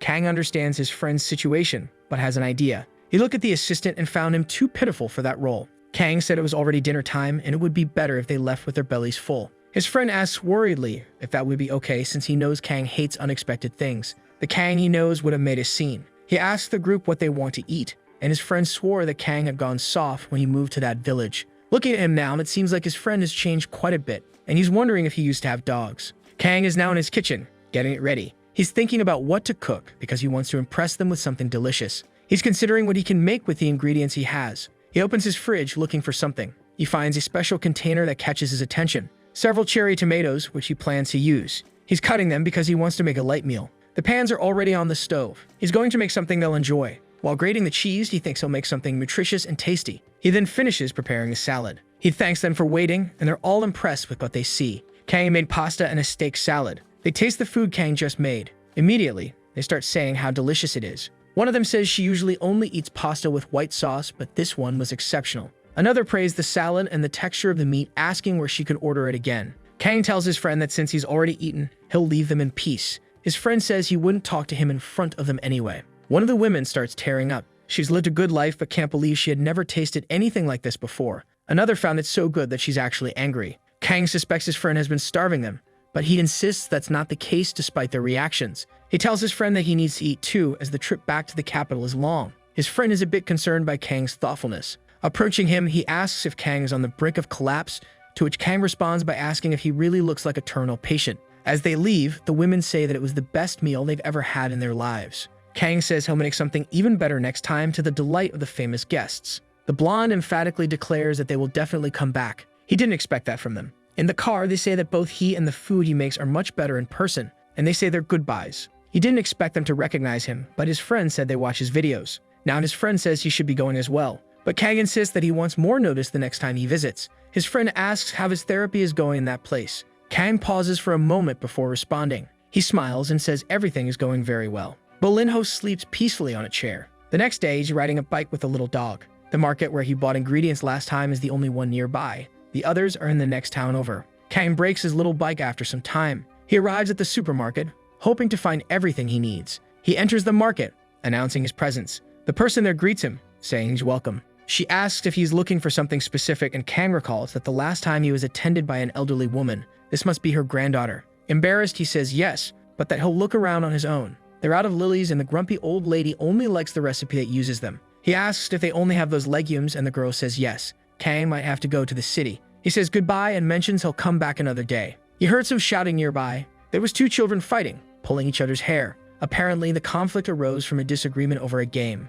One of the kids calls the other stinky, and the blonde boy says the other is an immigrant and should go back to her city. The insult was completely effective, causing the girl to freeze up while playing her Nintendo. Kang arrives and separates them, telling them to stop fighting. He says that words once spoken can't be taken back and they should be careful with that. Looking at the child, he asks if she's sure she won't regret this later. The girl from the market comes out to see what's happening. She's shocked because she recognizes one of the kids. Her name is Myung. She was the one called an immigrant, and she's her daughter. Kang didn't expect that. The child runs into her arms, and the girl asks what happened and if she's okay. Kang, holding the other troublemaker, is relieved that her mother is there. His job is done. The brat pulls his arm from Kang's grasp and runs off to his hideout while Kang watches. The girl thanks him for intervening in the kids' fight. He says he didn't do much, but she keeps thanking him. Then he asks if Myung is okay. The girl says yes, and that the child had just fallen asleep. She says it's all her fault, but Kang doesn't understand. Kang tries to console her, saying it was just a disagreement between children and these things happen. The girl says she's from Vietnam and her name is Ungun.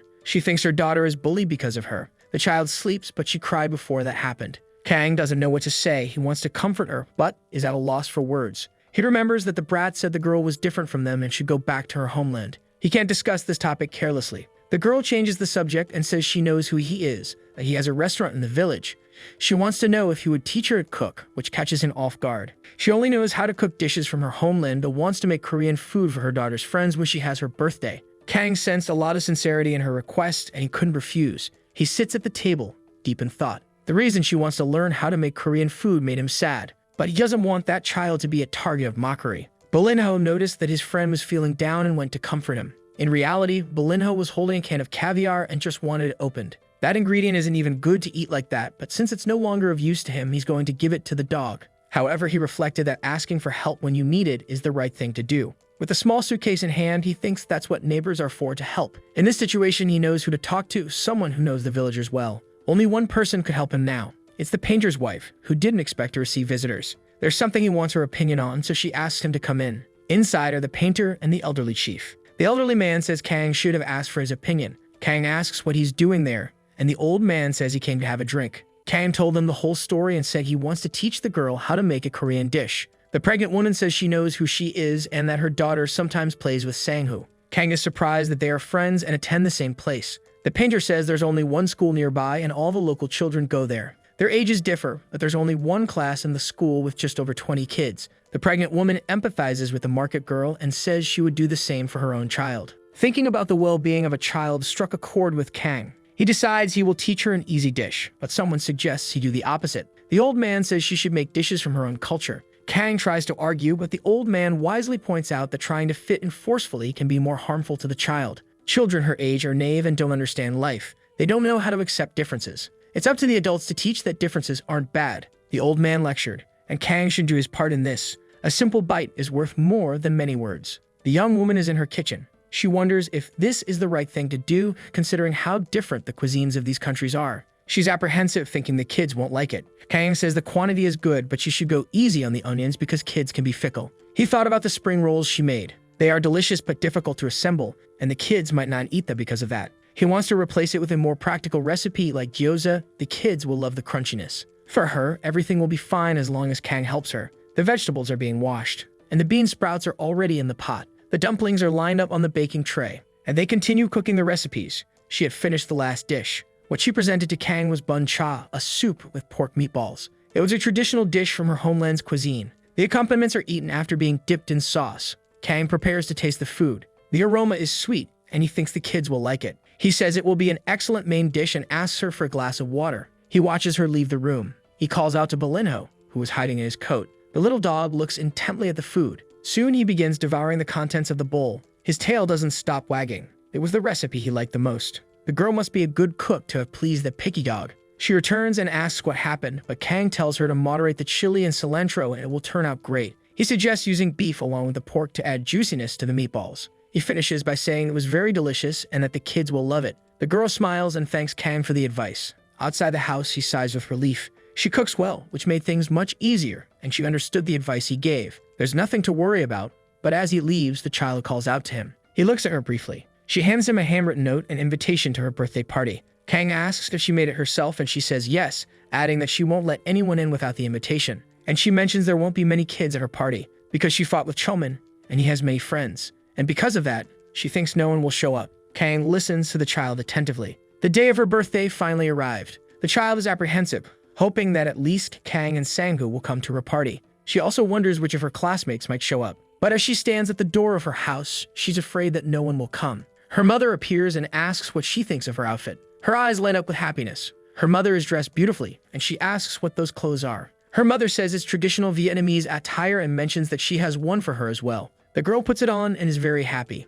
The doorbell rings and the child becomes anxious. Her mother says that her friends have arrived and that she should greet them. She's relieved that someone came to her little party. She opens the door, eager to see who has arrived. The child is very surprised by what she sees. An unexpected classmate is standing in front of her. She's taken aback by it. In front of her is the boy who always picks on her. Mysterious, she asks what that troublemaker is doing there. She says she didn't invite him and that he can turn around and leave. As she closes the door, he apologizes to her. He says he didn't mean to pick on her and that he was angry and said things he shouldn't have. Again, he apologizes, clearly remorseful. Crying, he says he's deeply sorry. She watches the scene, suspecting it's just the boy being insincere, but he continues to apologize. Even so, she tells him he can't come to her party because he doesn't have an invitation, and she shows him one in her hand. The boy nearly falls back at that joke. He searches his pockets but knows he doesn't have an invitation. Then the girl decides to give him one. She says she'll let him have one this time. He thanks her for the invitation, happy, while she smiles. The other kids, waiting behind the wall, ask if the couple is done yet. They tell the boy to be polite since he was too harsh on the girl.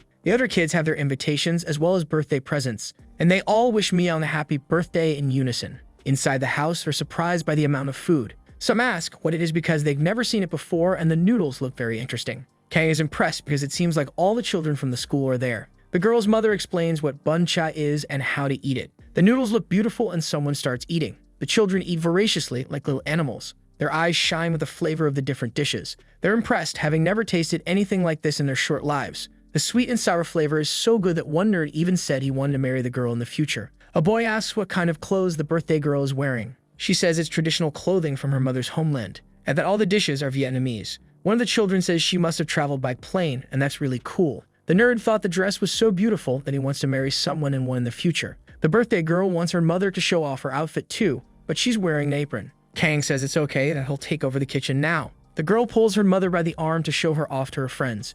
She's happy because her daughter is happy. The children think it's really cool that they're matching. Myung stands before them, very happy with her little party, and they are all very happy too. In the mysterious dimension, a village is seen from above. Someone wears an accessory made from an animal's skull. This person says that his daughter has run away once again. The wolfman says that even with more guards, she keeps disappearing. The chief asks if she went to meet the human again, and the wolfman confirms this. He's interested in this human who has caught his daughter's attention and who has a sacred wolf as a companion. He orders the wolfman to invite him there, and the wolfman is surprised that the chief would invite a human. The chief says it's not forbidden, and no one would dare mess with his guest. He adds that if his daughter is indebted to him, she should show gratitude. The chief then reveals herself to actually be a chiefess. Night falls, revealing great beauty in the forest. The deer listens to the sounds of the forest. Kang is covering his ears, asking Bolinho to stop barking. Bolinho is enraged, and Kang tells him he can play with the hopping birds. And he realizes Bolinho is glaring at the shrimp with anger in his heart. The strangeness might be due to the fact that he has never seen a saltwater animal before.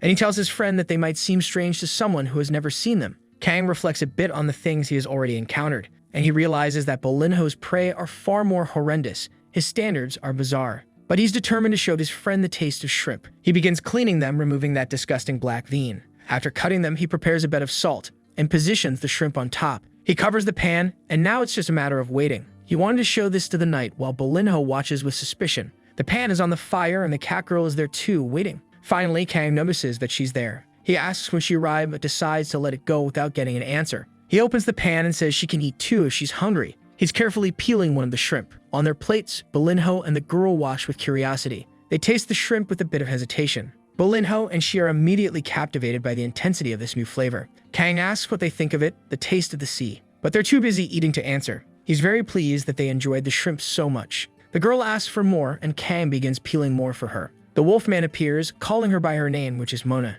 She freezes in fear. Mona immediately hides behind Kang. He says she ran away from the village again. Kang recognizes him and says to wait until she finishes eating before taking her back home. He reassures the wolfman that he's not giving her anything strange, and the wolfman listens. He says he's here because of Kang, not her. He calmly approaches Kang and asks him to follow him this time. Kang feels a bit terrified by this unexpected invitation. Kang is worried and wants to know where he's supposed to follow him. The wolfman says that the village chiefess has invited him and that it's wise not to refuse. She's Mona's mother. He looks at the girl and can't believe she's the chiefess's daughter. He thinks they'll interrogate him about what he's been feeding her and doesn't want to follow this man blindly. He tries to excuse himself, saying he's too busy that day and won't be able to make it. The wolfman understands and hands Kang an object. It's a horn used by warriors, and he should blow it to get in touch when he has time. Not expecting such politeness, he becomes intrigued and asks what the chiefess wants with him. The wolfman says she wants to meet the human who lures her daughter out of the village. Kang thinks she must be an angry mother. The wolfman says that's all and that he'll be leaving now, while Kang is terrified because it's not him who calls her out of the village. But before he leaves, Kang asks him to wait a moment.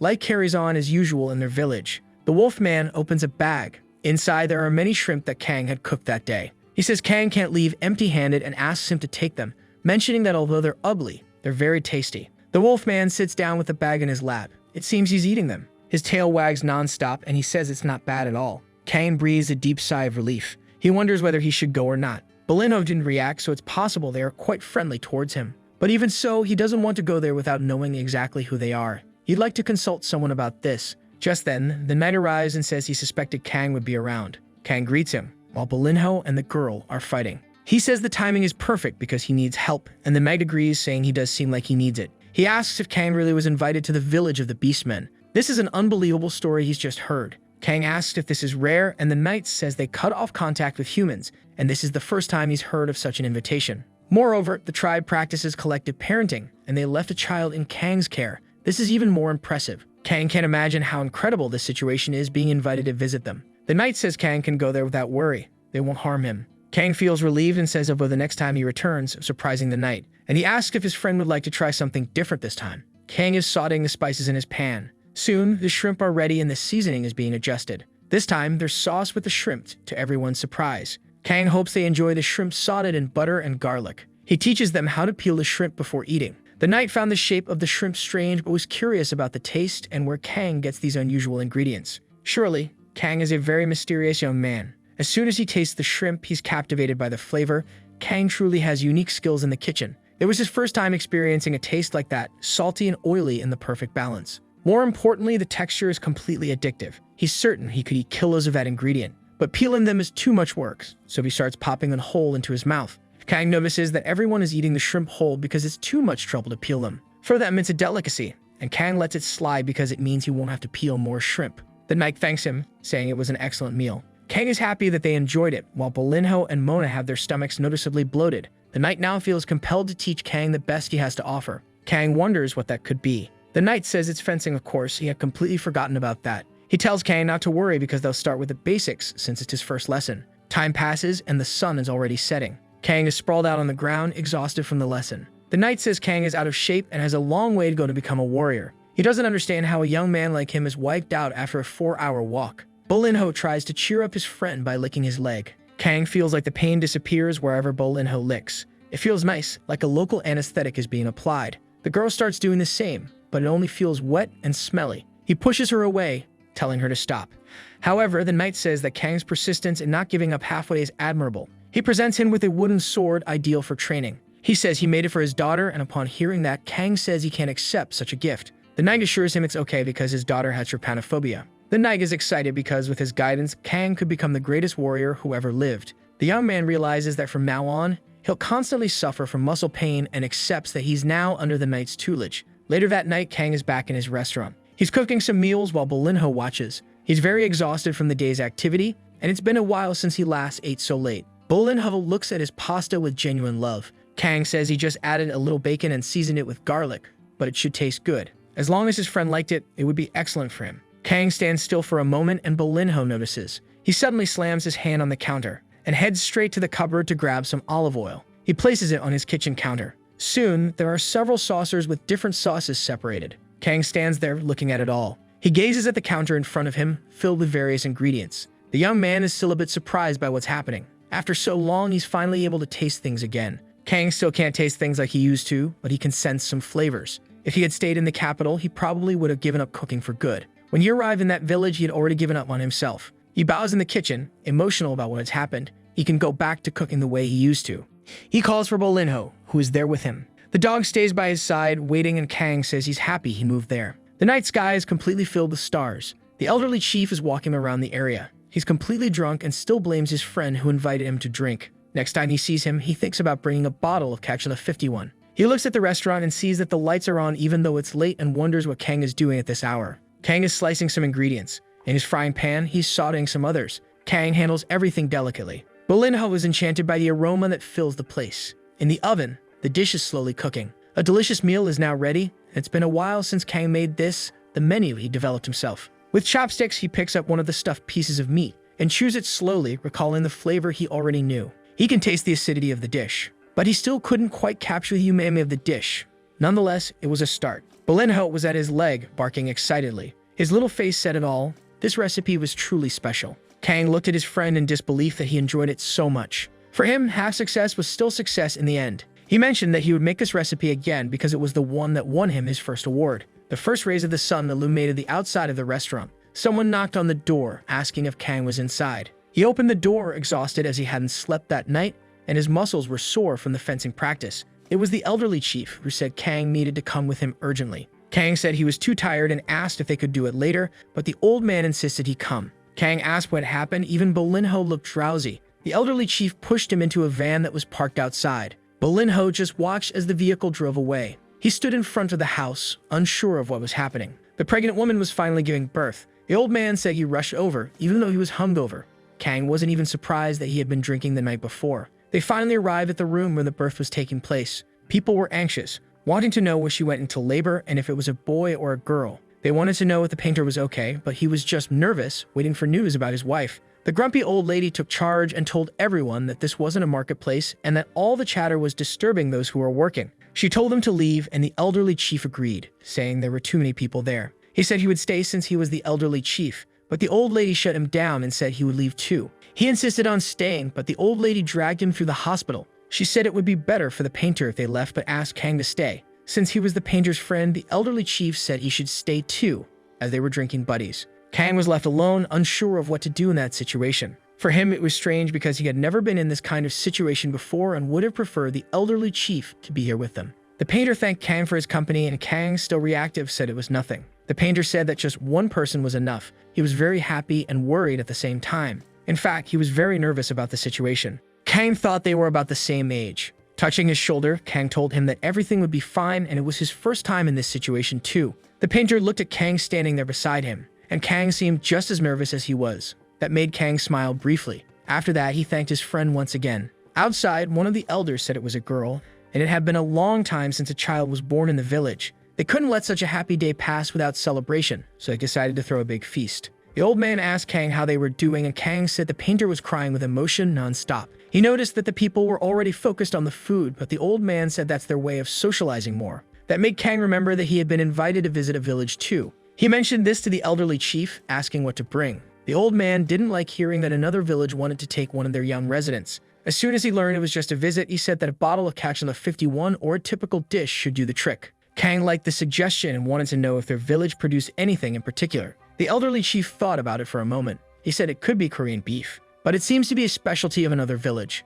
They continued chatting about it while the other villagers celebrated. He decided he would bring alcohol after all. Now on the other land, he held the horn in his hands. Before blowing it, he felt a bit apprehensive, but he decided to blow it anyway. The sound echoed through the forest, even distracting the animals with the noise. It was more difficult than it seemed, and he wondered if they would find him. In the blink of an eye, the wolf man was already there. They really did find him, and the wolf man said the young man was finally ready. He picked Kang up like a sack of rice and said they should go quickly. It happened so fast that Kang didn't even understand what was going on. He asked to be put down, but the wolf man was already many meters in the air while Kang screamed in panic. Kang felt sick from the excitement, and the wolf man commented that humans had become weaker, especially their legs. The young man recalled that the knight had said the same thing about his legs, and he started wondering if he really was that weak. The wolf man said they would walk the rest of the way. Pointing ahead, he mentioned that their village was just over there. Kang looked in the direction the man pointed. He could see the entire village nestled in the forest. He remarked that it resembled Mongolian yurts, but the wolf man didn't know what that was.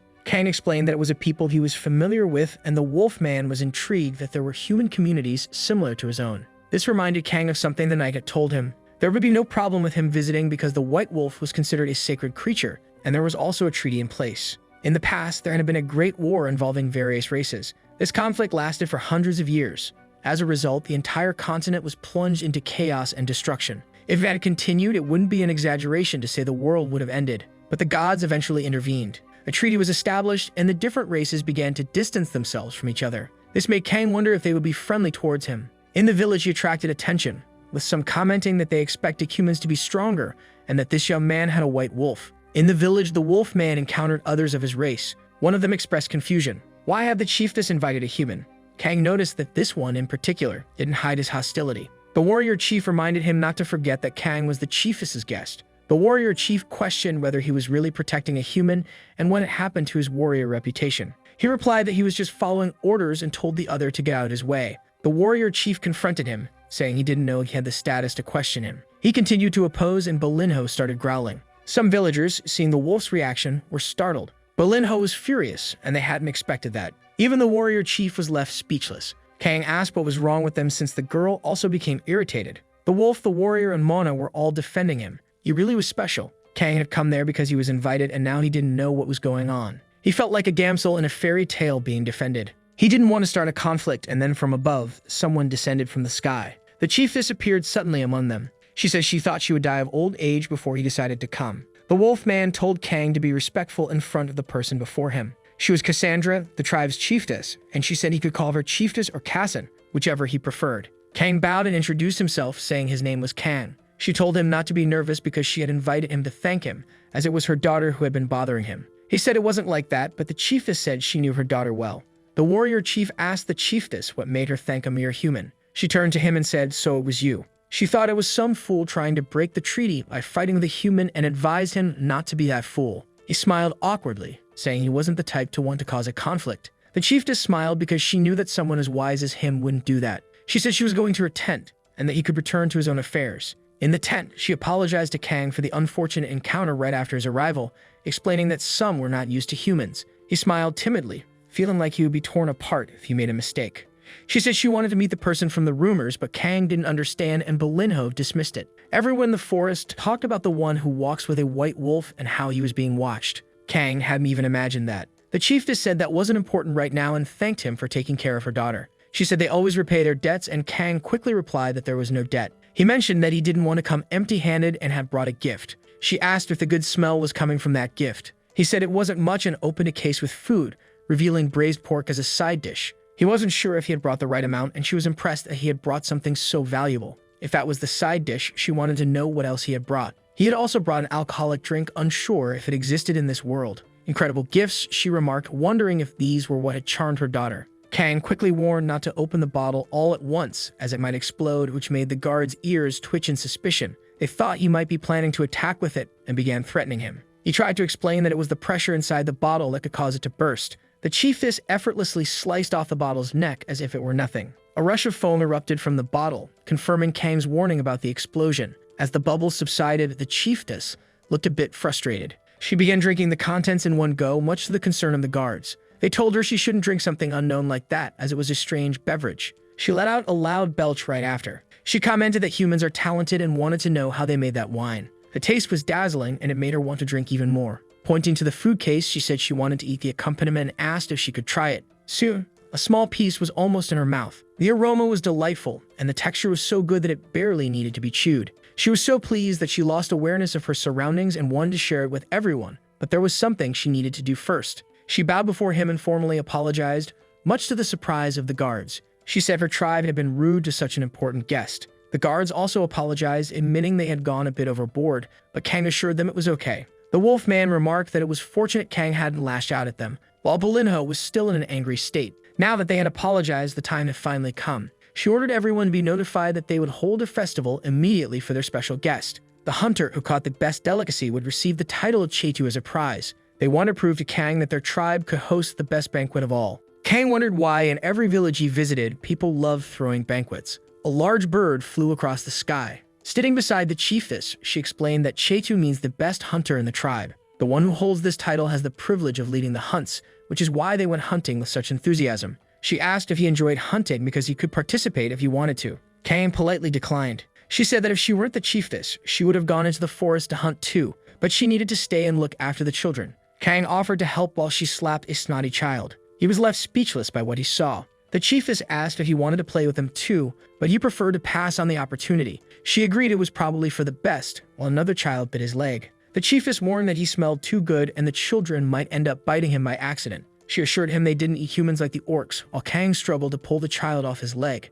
After much effort, he managed to free himself. The first hunter arrived with a beast from the forest's outskirts, known for being difficult to capture due to its speed. The warrior chief had earned his title as he was the one who caught that beast. The chiefess praised him, saying he was indeed an experienced hunter, to which he responded that she was too generous with her compliments. She asked Kang if he didn't find it magnificent, and the warrior chief remarked that the young man had probably never seen anything like it before. Sensing the sarcasm, Kang decided to play along rather than engage in a debate. He said it was true and asked how the chief managed to capture such a cute creature. That remark offended the old warrior, and the chiefess asked if Kang really found it cute. Kang explained that it had 4 legs and a beautiful coat. After all, Belinho only caught ugly, horrible animals, and he thought this one was very cute. Soon after, Belinho arrived with his catch, a magical beast with paralyzing venom that even the best warriors struggled to hunt. The warrior chief looked at Belinho in astonishment. Belinho glanced back at him, extremely smug. The old man was clearly pained inside. The girl also arrived with a small catch and was warmly congratulated by Kang and her mother.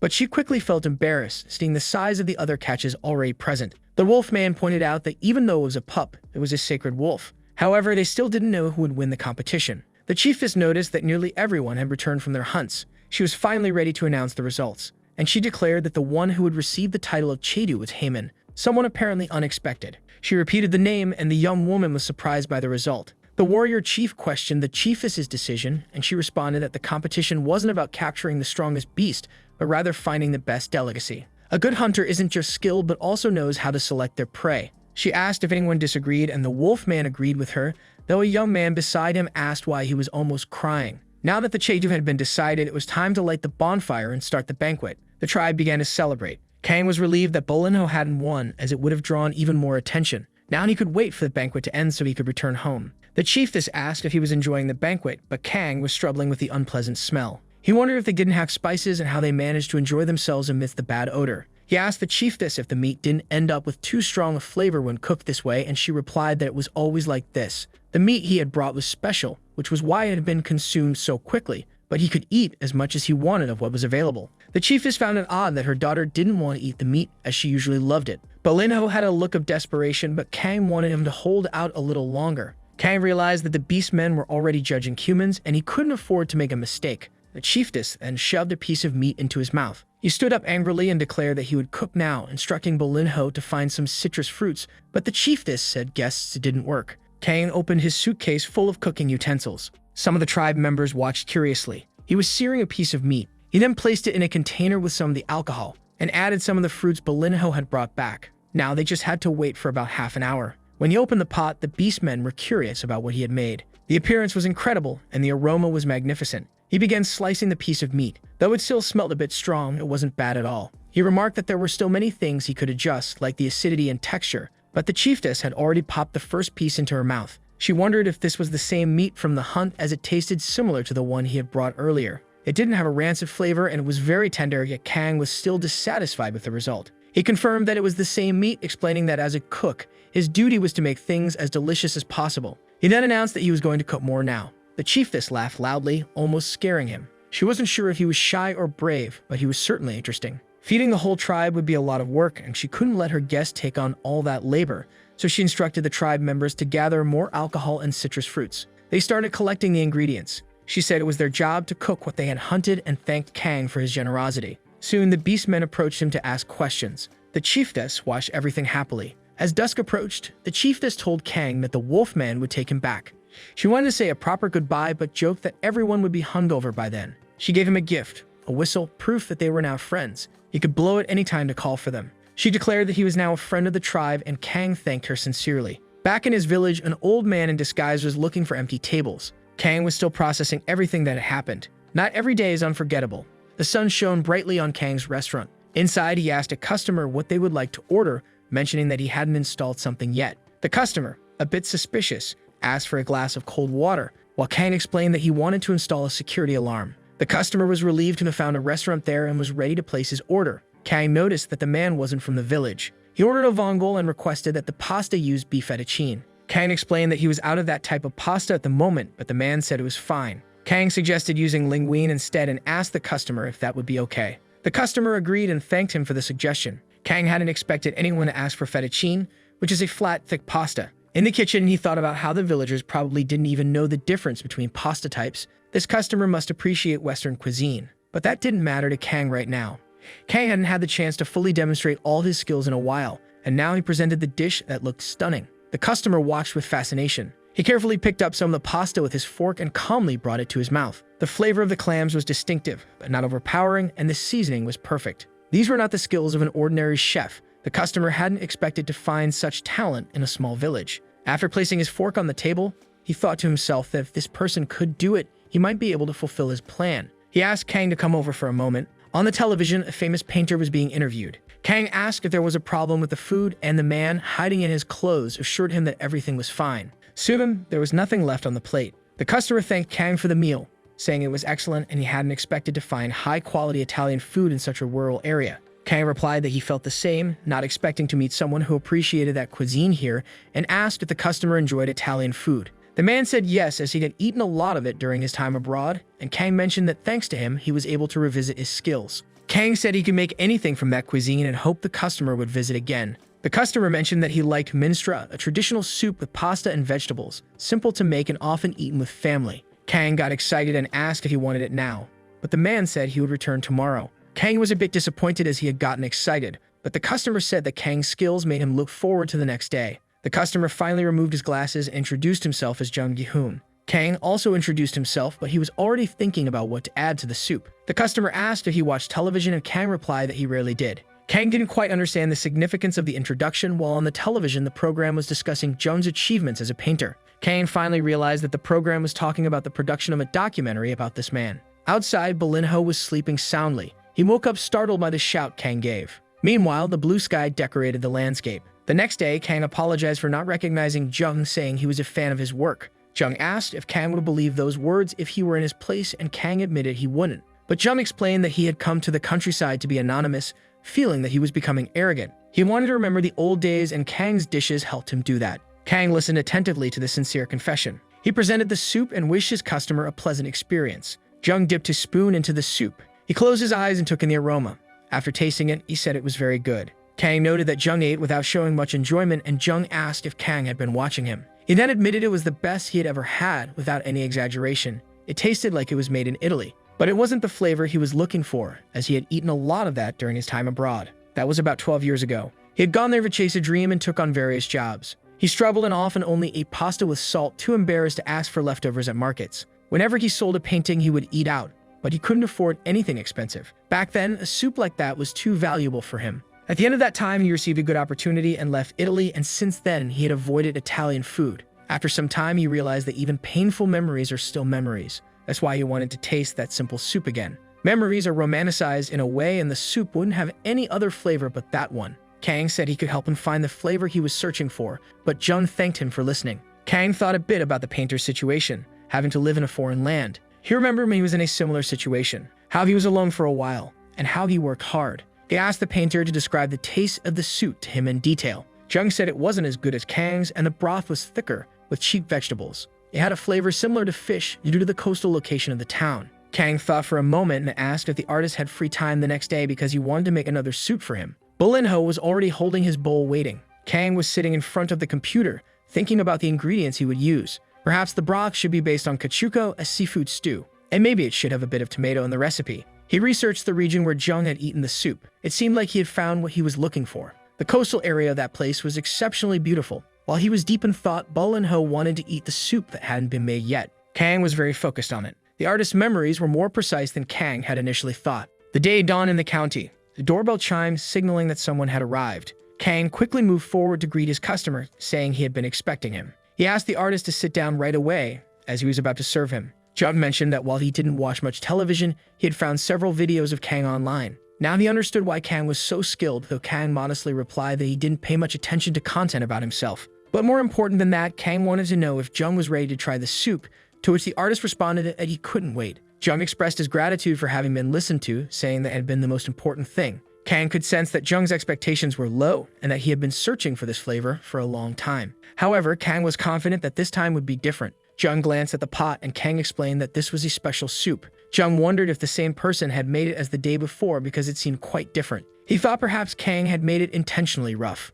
But as soon as he took a spoonful, he was surprised. His mind was flooded with memories of Italy, the room you lived in there, the landscapes he painted. Jung prepared to say something. It had been simply sensational. Under different circumstances, he might have thrown it away, but he had finally tasted that flavor once more. Kang explained that he thought the broth might have been based on cachuco, but there was still something missing, the variable that made the broth thick and the fish flavor prominent. That's when he realized the broth contained oysters. Not even Jung would have expected this in the recipe. The person who made it back then probably did it intentionally, perhaps even to annoy someone. Kang noted that there are many ways to ruin a recipe, but this wasn't one of them. Perhaps the reason someone added oysters to Jung's soup was out of concern for his health, knowing he worked so hard and ate so poorly. Maybe this person was taking care of Jung, aware that he was too proud to ask for help. Jung remembered the woman who used to make that recipe for him. He said that if he had known that at the time, he wouldn't have gone back to that restaurant because it was his pride that helped him get through the tough times. But that woman worried too much about other people's problems. As he said his goodbyes, Jung mentioned that he had properties nearby and would stop by from time to time. Kang told him he was always welcome. Jung glanced around the interior of the restaurant. He commented that the walls seemed a bit bare. On his way out, he asked Kang to keep his visit a secret. But Kang pointed out that having a personal driver might raise more suspicion. Just then, Kang's old friend appeared behind him, asking who the important-looking person was. Kang was startled by his friend's presence, and Yoonsep asked how he had been. The chef wanted to know what his friend was doing there, and Yoonsep said he was on vacation but too lazy to travel far. He wanted a place with fresh air and delicious meals, so he remembered Kang and mentioned he would only stay for 3 days. All Kang had to do was cook 9 meals for him, but Kang replied that he wouldn't do it. Inside the restaurant, Yoonsap admired the decor and Kang jokingly said he would charge him for every meal. Yoonsap looked at the little dog and tried to recall its name, and Kang suggested that his friend try to pet Bolinho. Finding him adorable, Yoonsap reached out his hand, but before he could touch him, Bolinho dodged like a ninja. Kang knew this would happen and teased his friend. He said that only he could touch Bolinho and challenged his friend to try. Yoonsap asked if Kang got along with people there with that attitude,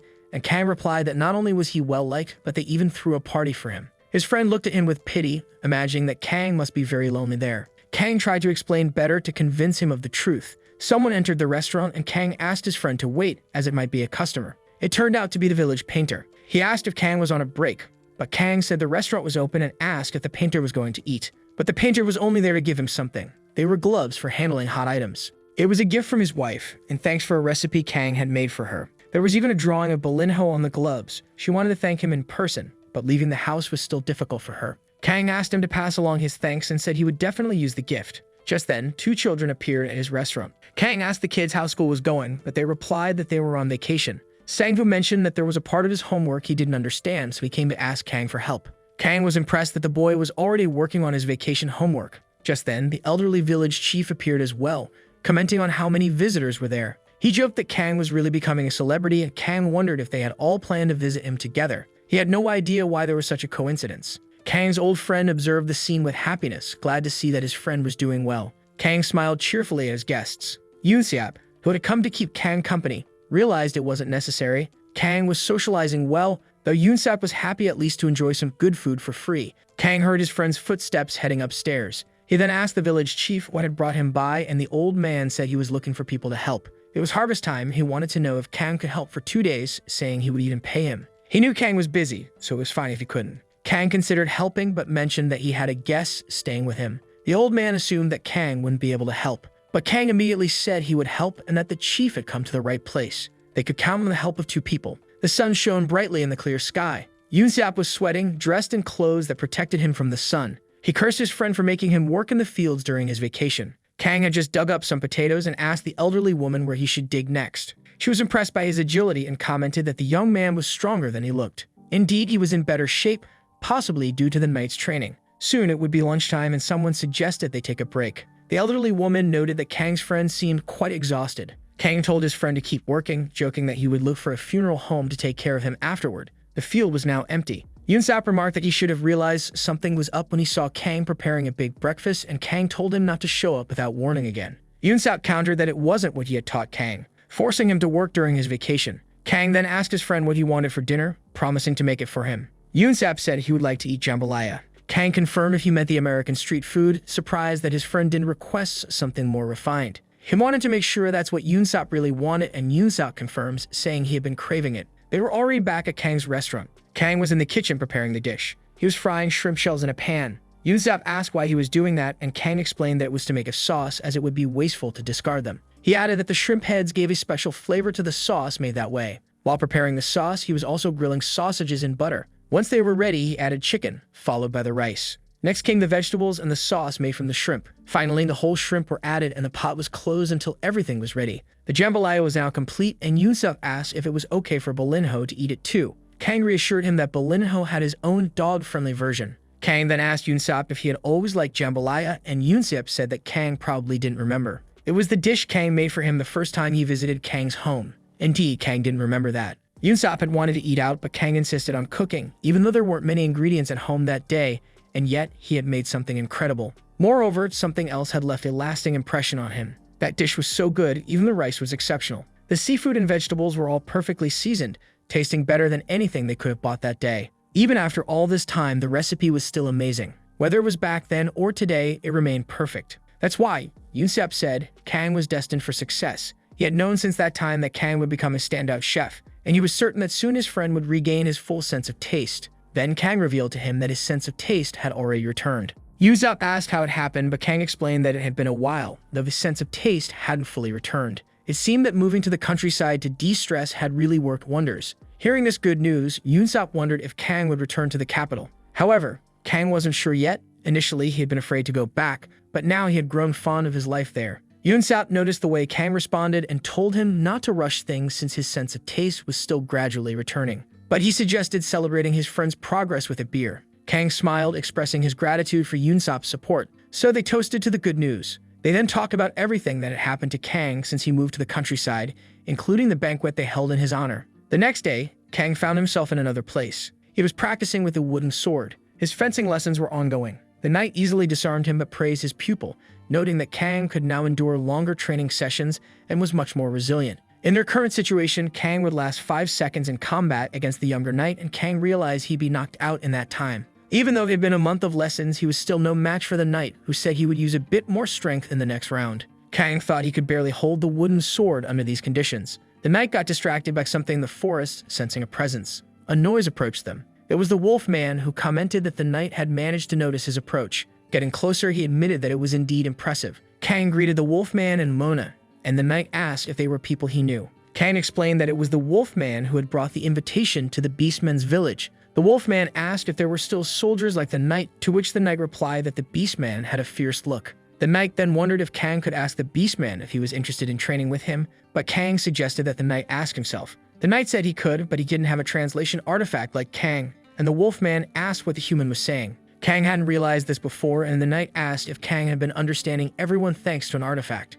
Kang had never really thought about it, and the knight pointed out that the wolf man must have a reason for being there. He said they were nearly done with training and could wrap up, but he wanted Kang to continue improving his stamina. Kang then asked why they had come, and the wolf man said that Mona wanted to visit, so he accompanied her. But he also wanted to know if Kang was learning fencing from the human, and Kang confirmed that he was. Kang explained that he started learning after sharing his food with the knight. The wolf man was silent for a moment before addressing Kang directly, who turned his attention to him. The wolf man mentioned that he had also received food from Kang once, and that Kang had brought food to their village. 2 favors. Now it was his turn to return the kindness, but Kang tried to say it wasn't necessary. The wolf man insisted that this was his repayment and that he would teach Kang the beastman's martial art. Kang, feeling overwhelmed, said that fencing was already a lot, and the wolf man asked if he was underestimating the beastman's martial art. Caught off guard, Kang quickly said he couldn't wait to start his lessons, and the wolf man said they could begin immediately. This was the most powerful martial art on Earth, and they would start with the basics. Kang was apprehensive, knowing how much fencing already made him suffer. The wolf man instructed him to crouch down. The basics began with learning to walk on all fours. He would have to walk like that to the top of the hill. A new kind of suffering awaited him. Discreet rays of light filtered through the window of Kang's room. He lay in bed with Belinho keeping him company. Belinho was sound asleep, nestled against his friend. Meanwhile, Kang's entire body ached and he didn't even want to get out of bed. But he began stretching as soon as he got up. If it weren't for Belinho's help, he wouldn't have been able to get out of bed that day. Belinho's saliva seemed to have some property that helped eliminate pain. Kang only hoped that saliva would also help him regain the dignity he felt he had lost. Already in the kitchen, he began organizing things for the day. Kang suddenly remembered that the beastmen didn't use spices, and he wondered if the concept even existed in their world. However, it seemed that the knight knew the basics about spices, and it was just the beastmen who lacked that knowledge. Eating the way they did felt like an insult to the ingredients, and he thought about gifting them some sauces, but he knew he couldn't keep giving them sauces every time they ran out. Ideally, they would find spices in their own world. At that moment, a brilliant idea struck him. In the knight's village, there must be some spices. He decided to go there and talk to him. Upon arriving, the guards gave him a grand reception as the friend of their captain. Kang hadn't expected such a pompous welcome, and it seemed that the knight had been waiting to do this. The knight explained that he had actually just been training his soldiers and had them put on this display, which Kang found a bit of an abuse of power. The knight said that they had a deep connection, yet Kang had chosen to visit the beastmen's village first. But he assured Kang that he would treat him well. Kang asked if all these soldiers were under his command, and the knight confirmed they were. Kang expressed surprise at the knight's high rank, but the knight said it was too early to be impressed, as there was more to see. A mage approached and asked if this was the person they had been talking about. The knight confirmed it to Roman, who commented that he didn't do favors for just anyone. Kang was impressed by the mage's cloak, staff, and overall appearance. It was clear he was a real mage. Ronan greeted Kang and welcomed him to the territory of Robentus. He introduced himself as a mage and offered to put on a fireworks display for him, which left Kang completely fascinated. Fire started to shoot from his staff, rising into the sky. It was true magic. Kang's eyes sparkled at the display. However, he wasn't as surprised by the demonstration as the mage had expected. In his mind, he had expected something more. The mage noticed Kang's lack of surprise and asked if he had seen magic before, remarking that it was what he'd expect from a friend of the night. To Kang, magic didn't compare to real fireworks. Now inside the village, Kang was getting to know it better. He had changed clothes as his usual attire would attract too much attention in that place. The market stretched along the street, and the knight told him to take his time exploring. He mentioned he would be meeting with the lord of the area and would return later to join him for a festival in the evening. Kang was impressed by the variety of items available in the market. Something red caught his attention. It looked like a pepper, but it had a different, more herbaceous smell. He couldn't tell from the scent alone, but he was curious to find out its purpose. The mage explained that it was used in stews, and in hot regions it was often just boiled with water and nothing else. Kang asked why the mage was there, and the mage replied that the knight had requested his presence. The mage then wondered why Kang would need company just to walk around the market. But after observing Kang, he realized the knight had been right to ask for the favor. Kang didn't quite understand, and the mage asked if he needed that item. He told the vendor to set some aside for the young man. Kang tried to decline, but the mage insisted, saying he had more money than he needed. Kang was handed the item in a bag and was very pleased, which the mage found more interesting than his reaction to the magic. In the square, there was a large and beautiful fountain. Kang expressed his gratitude for everything, and the mage explained that he rarely spent money as he was usually absorbed in his research. With all these spices, Kang hoped to create new recipes, and the mage wanted to know why he needed so many. Kang explained that he wanted to study them, and the mage wondered if he was going to write a thesis. But Kang clarified that it wasn't anything that complex. He just wanted to help his friends enjoy their meals more. Since the spices were different, he wanted to understand them first.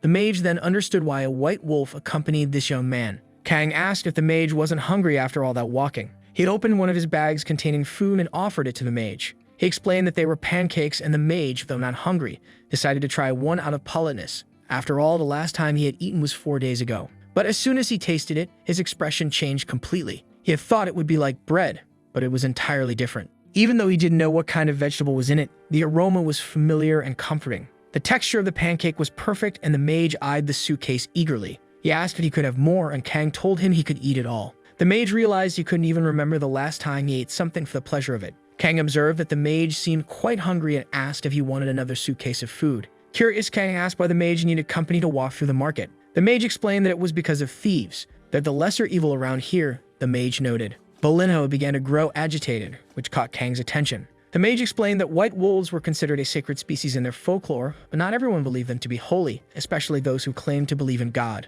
At that moment, a group of religious zealots approached them, led by a man who greeted the mage. The man remarked that it had been a while since he had seen the mage in the laboratory, to which the mage replied that he occasionally stepped out for some fresh air. The man asked what brought the bishop to the market, noting that it wasn't a place fitting for someone of his stature. Kang realized that this bishop was a high-ranking figure in the church. The bishop explained that he visited the market from time to time to save lost souls, but today there was something more important. He turned to Kang and asked if he was the master of the White Wolf, and if so, he'd like to have a word with him. Kang felt a sense of déjà vu, reminiscent of his encounter in the beastmen's village, but this time the hostility was directed at Bolinho, not him. The bishop invited Kang to visit the church with him, insisting that he had no issues with Kang, just with the wolf. They wanted to take a closer look at Bolinho. The mage quickly intervened in their conversation. He stated that Kang was a friend of the knight, and that he was in charge of showing him around the city. The bishop would need the knight's permission to take him away. The bishop found it hard to believe that the mage was in charge of such a task. A nun behind the bishop remarked that the young man looked like the one the knight had taken to the ceremony earlier. They advised caution regarding the situation, while Bolinho continued to growl. The bishop decided to change the subject, lamenting that Kang already had other commitments. As they left, he mentioned that they could talk at another time if possible. The mage's staff, which had been glowing, returned to normal. He then remarked that he had done his job as Kang's bodyguard, adding that nothing good ever came from fundamentalists. Kang realized that the mage had used magic to intimidate them. Concerned, Kang asked if the mage was exhausted from the fireworks earlier, thinking the old man might collapse any moment now. The mage explained that the fireworks had indeed taken a lot out of him as they required great skill, but he assured Kang that he'd explain how things work later. Time passed, dusk settled in, and the knight returned, asking if Kang was okay. Kang's ears were bleeding slightly from listening to the mage talk non-stop for 3 hours. Kang assured him that he was fine and inquired about the people celebrating nearby. The knight explained that they were the same soldiers from earlier, and he hadn't forced them to be there. The mage added that the soldiers were curious about Kang, because the knight was taking care of him. That's why Kang had felt like he was being watched the whole time. Bowen approached them and mentioned that the meat was ready, suggesting that Kang try it. He thanked her. She insisted that there was no need to thank her, as it was him who was suffering by keeping her husband company. She revealed that the knight had taken Kang as a student, expressing her sympathy, which the soldiers overheard with suspicion. She then told the child, her daughter, to eat as well, but the girl, Hina, said she wanted to eat with the little wolf. The knight suggested she eat first and give the wolf some food afterward. But Kang knew that wouldn't work since Bolinho would have already eaten too much by then. One of the soldiers remarked that the food had disappeared while he was eavesdropping on the conversation and Bolinho was calmly chewing. Kang observed the situation, thinking he might need to put Bolinho on a fast the next day. As he tasted the beer, he noticed it was refreshingly strong, understanding now why the knight liked the beer Kang brought. The meat in front of him intrigued him. It seemed that the woman had cut it immediately after it came out of the oven. He wondered if it had been cooked on a rotisserie. As he tasted the meat, he detected a somewhat herbaceous flavor reminiscent of basil. He complimented the knight on the meat and asked what it was seasoned with, to which the knight replied that it was Eucilia.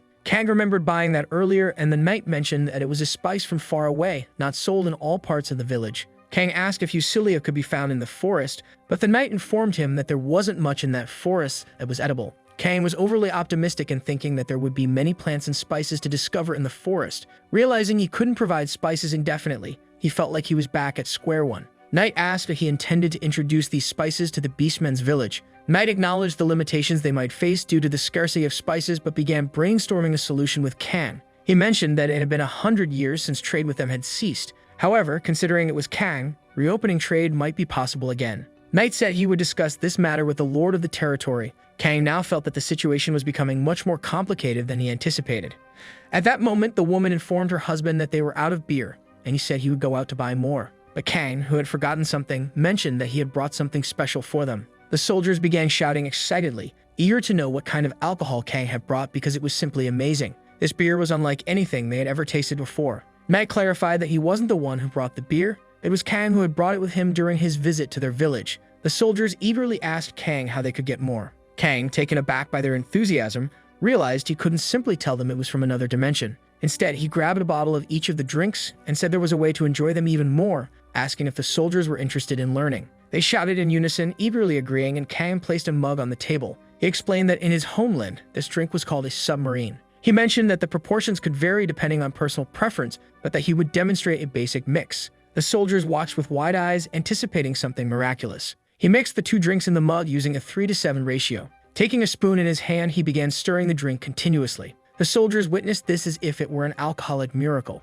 Once he finished, he invited them to taste it. The soldiers went wild, asking what kind of skill that was and begging Kang to become their drinking buddy. Kang never imagined he would use something Yunsap had taught him, but he was glad he had learned it. The soldiers acknowledged that the mixed drink was even better and wanted to try it in different proportions as well. Kang suddenly found himself becoming the MVP of the night, so he introduced another drink to them that evening. Before long, there wasn't a soldier left standing.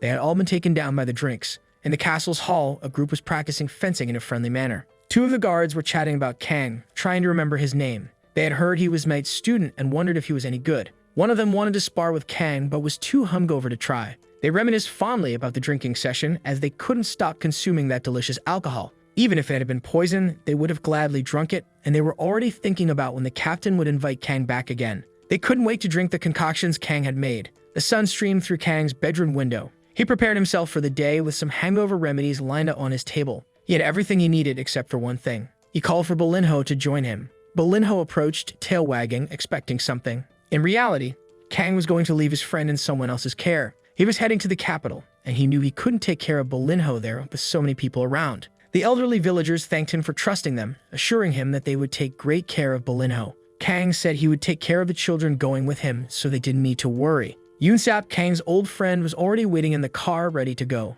The Vietnamese woman expressed her gratitude that Kang was taking her daughter on an outing, remarking on how kind he was. The elderly chief commented that Kang wasn't the same person who had arrived in the village. He was now completely changed, and Kang was returning to the capital. Looking into the backseat, Kang said that it had taken some time, but he had fulfilled his promise to bring the boy to the big city. But it was the boy who was grateful, and the girl said it would be her first time in Seoul. Yunsap, surprised not only that Kang was returning to the capital, but also that he was bringing children along, drove with a smile. Their first stop was a theme park. Kang mentioned that he didn't appear on TV anymore, so he could blend in, but Yunsap said he had a hat in the car for situations like this. Yunsap was pleased that Kang was going to a park with lots of people, something he never would have done in the past. Glancing in the rearview mirror, Yunsap thought he saw a white furball. Meanwhile, the elderly villagers were looking for Bolinho, who had disappeared. They arrived at the amusement park. The children wanted to go on all the rides, and Kang thought he might get sick if he accompanied them. He thought he was fine since he interacted calmly with people in the village. He wondered if it was because he knew no one there knew him.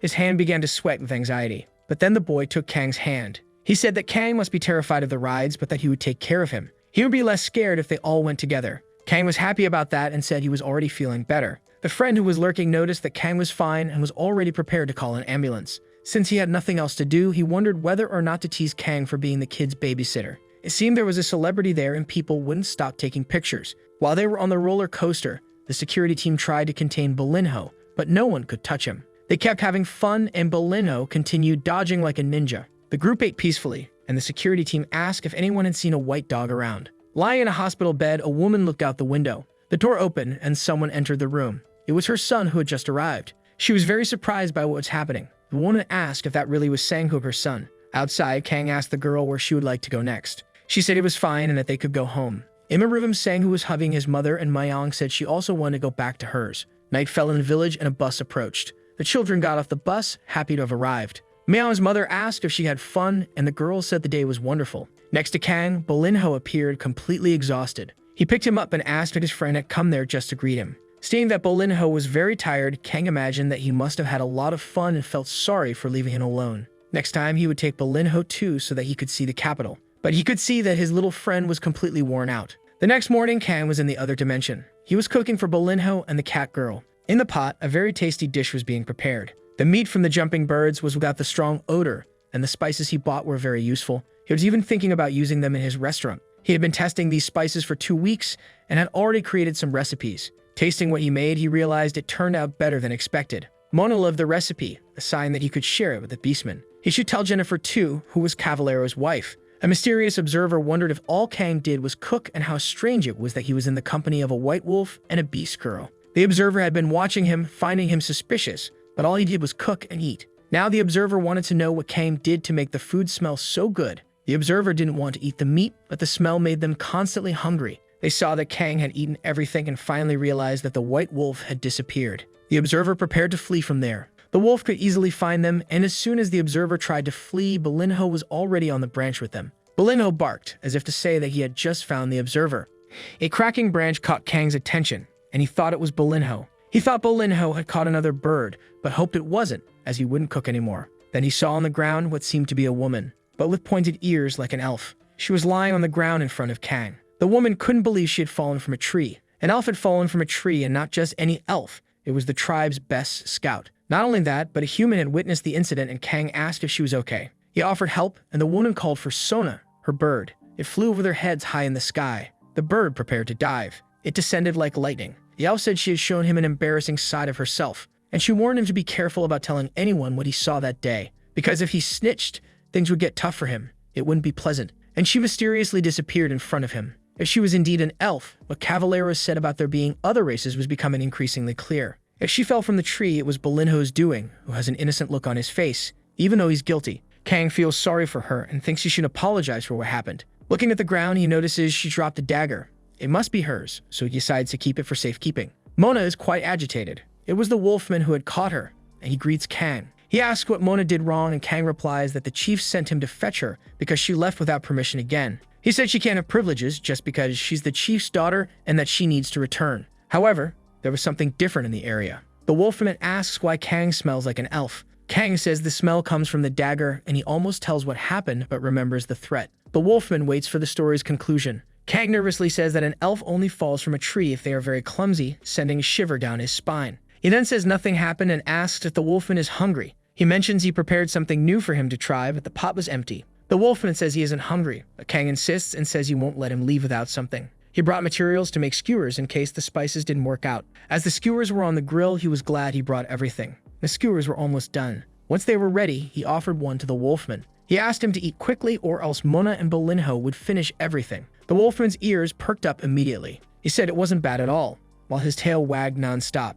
Kang said he'd pack the rest for him to take home so Mona wouldn't eat it all. In the middle of the forest, the elf was with her bird. She knew only the human and the wolf saw her fall, and if they kept quiet, everything would be fine. They didn't seem like the type to talk much. The wolfman appeared and said she didn't even try to hide, and he knew she was watching Kang. He asked the scout what she wanted there. She said she came to find out what the commotion in the forest was about since it was a point where 3 races could meet. It was a neutral area, and it wasn't good for conflicts to happen there. The wolfman said Kang was a friend of the beastmen, and she should stop being so suspicious. Just by looking at his muscular body, the elf knew the wolfman was formidable. Now she needed to understand why the wolfman was protecting that human and what it was he held so firmly in his hand. She said she would keep an eye on him as long as he didn't act suspiciously. And Seoul, life continues as usual. One of the famous women was going to talk to her manager. He said she should be in production, but the girl said she was on a break and needed to get something from the car. He opened the car while messing with his phone. She asked if it was insurance related, but it was just some money Kang had transferred to him for the ride. The girl said Kang was quite different from the rumors about his personality,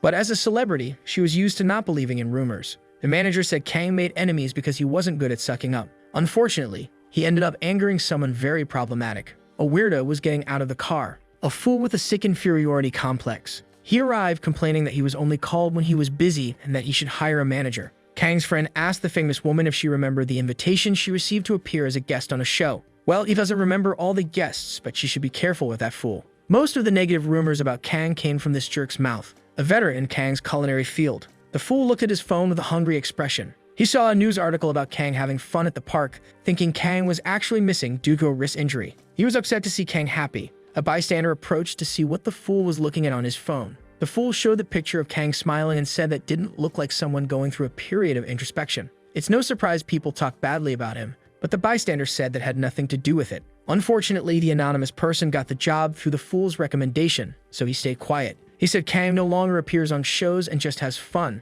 and he wanted to know if the rumors about him were true. He had lost his sense of taste, even though they said he had stepped away due to a wrist injury. The fool asks where he heard that gossip. He learned it from a friend who worked with Kang, and the fool was delighted to know that. The extra felt uneasy about having shared sensitive information with the fool. A guy from production asks everyone to get ready for the start of the recording. The extra asks them to hurry up, but the fool is deep in thought. There will be a chef competition on the 100th episode, and several chefs have been invited. The fool can't wait for it to happen because he wants to crush Kang. Outside the restaurant, the sun illuminates the lawn. Inside, it seems there's a familiar customer. It was the artist who praises Kang's skills because the pizza was wonderful. He's happy to live nearby so he can eat good food easily, but Kang says he should be the one to thank. The painting he received was a great gift and should be in a museum, not in a restaurant. The artist says it was nothing and that he'd like to have another Vongol. Kang says he'll prepare it but notices something. Yoonseop was calling him at that moment. As soon as he answers, his friend asks if he's going to participate in that show. But Kang doesn't even know what it's about. Since he doesn't know, he asked his friend not to go on the internet and hung up the phone.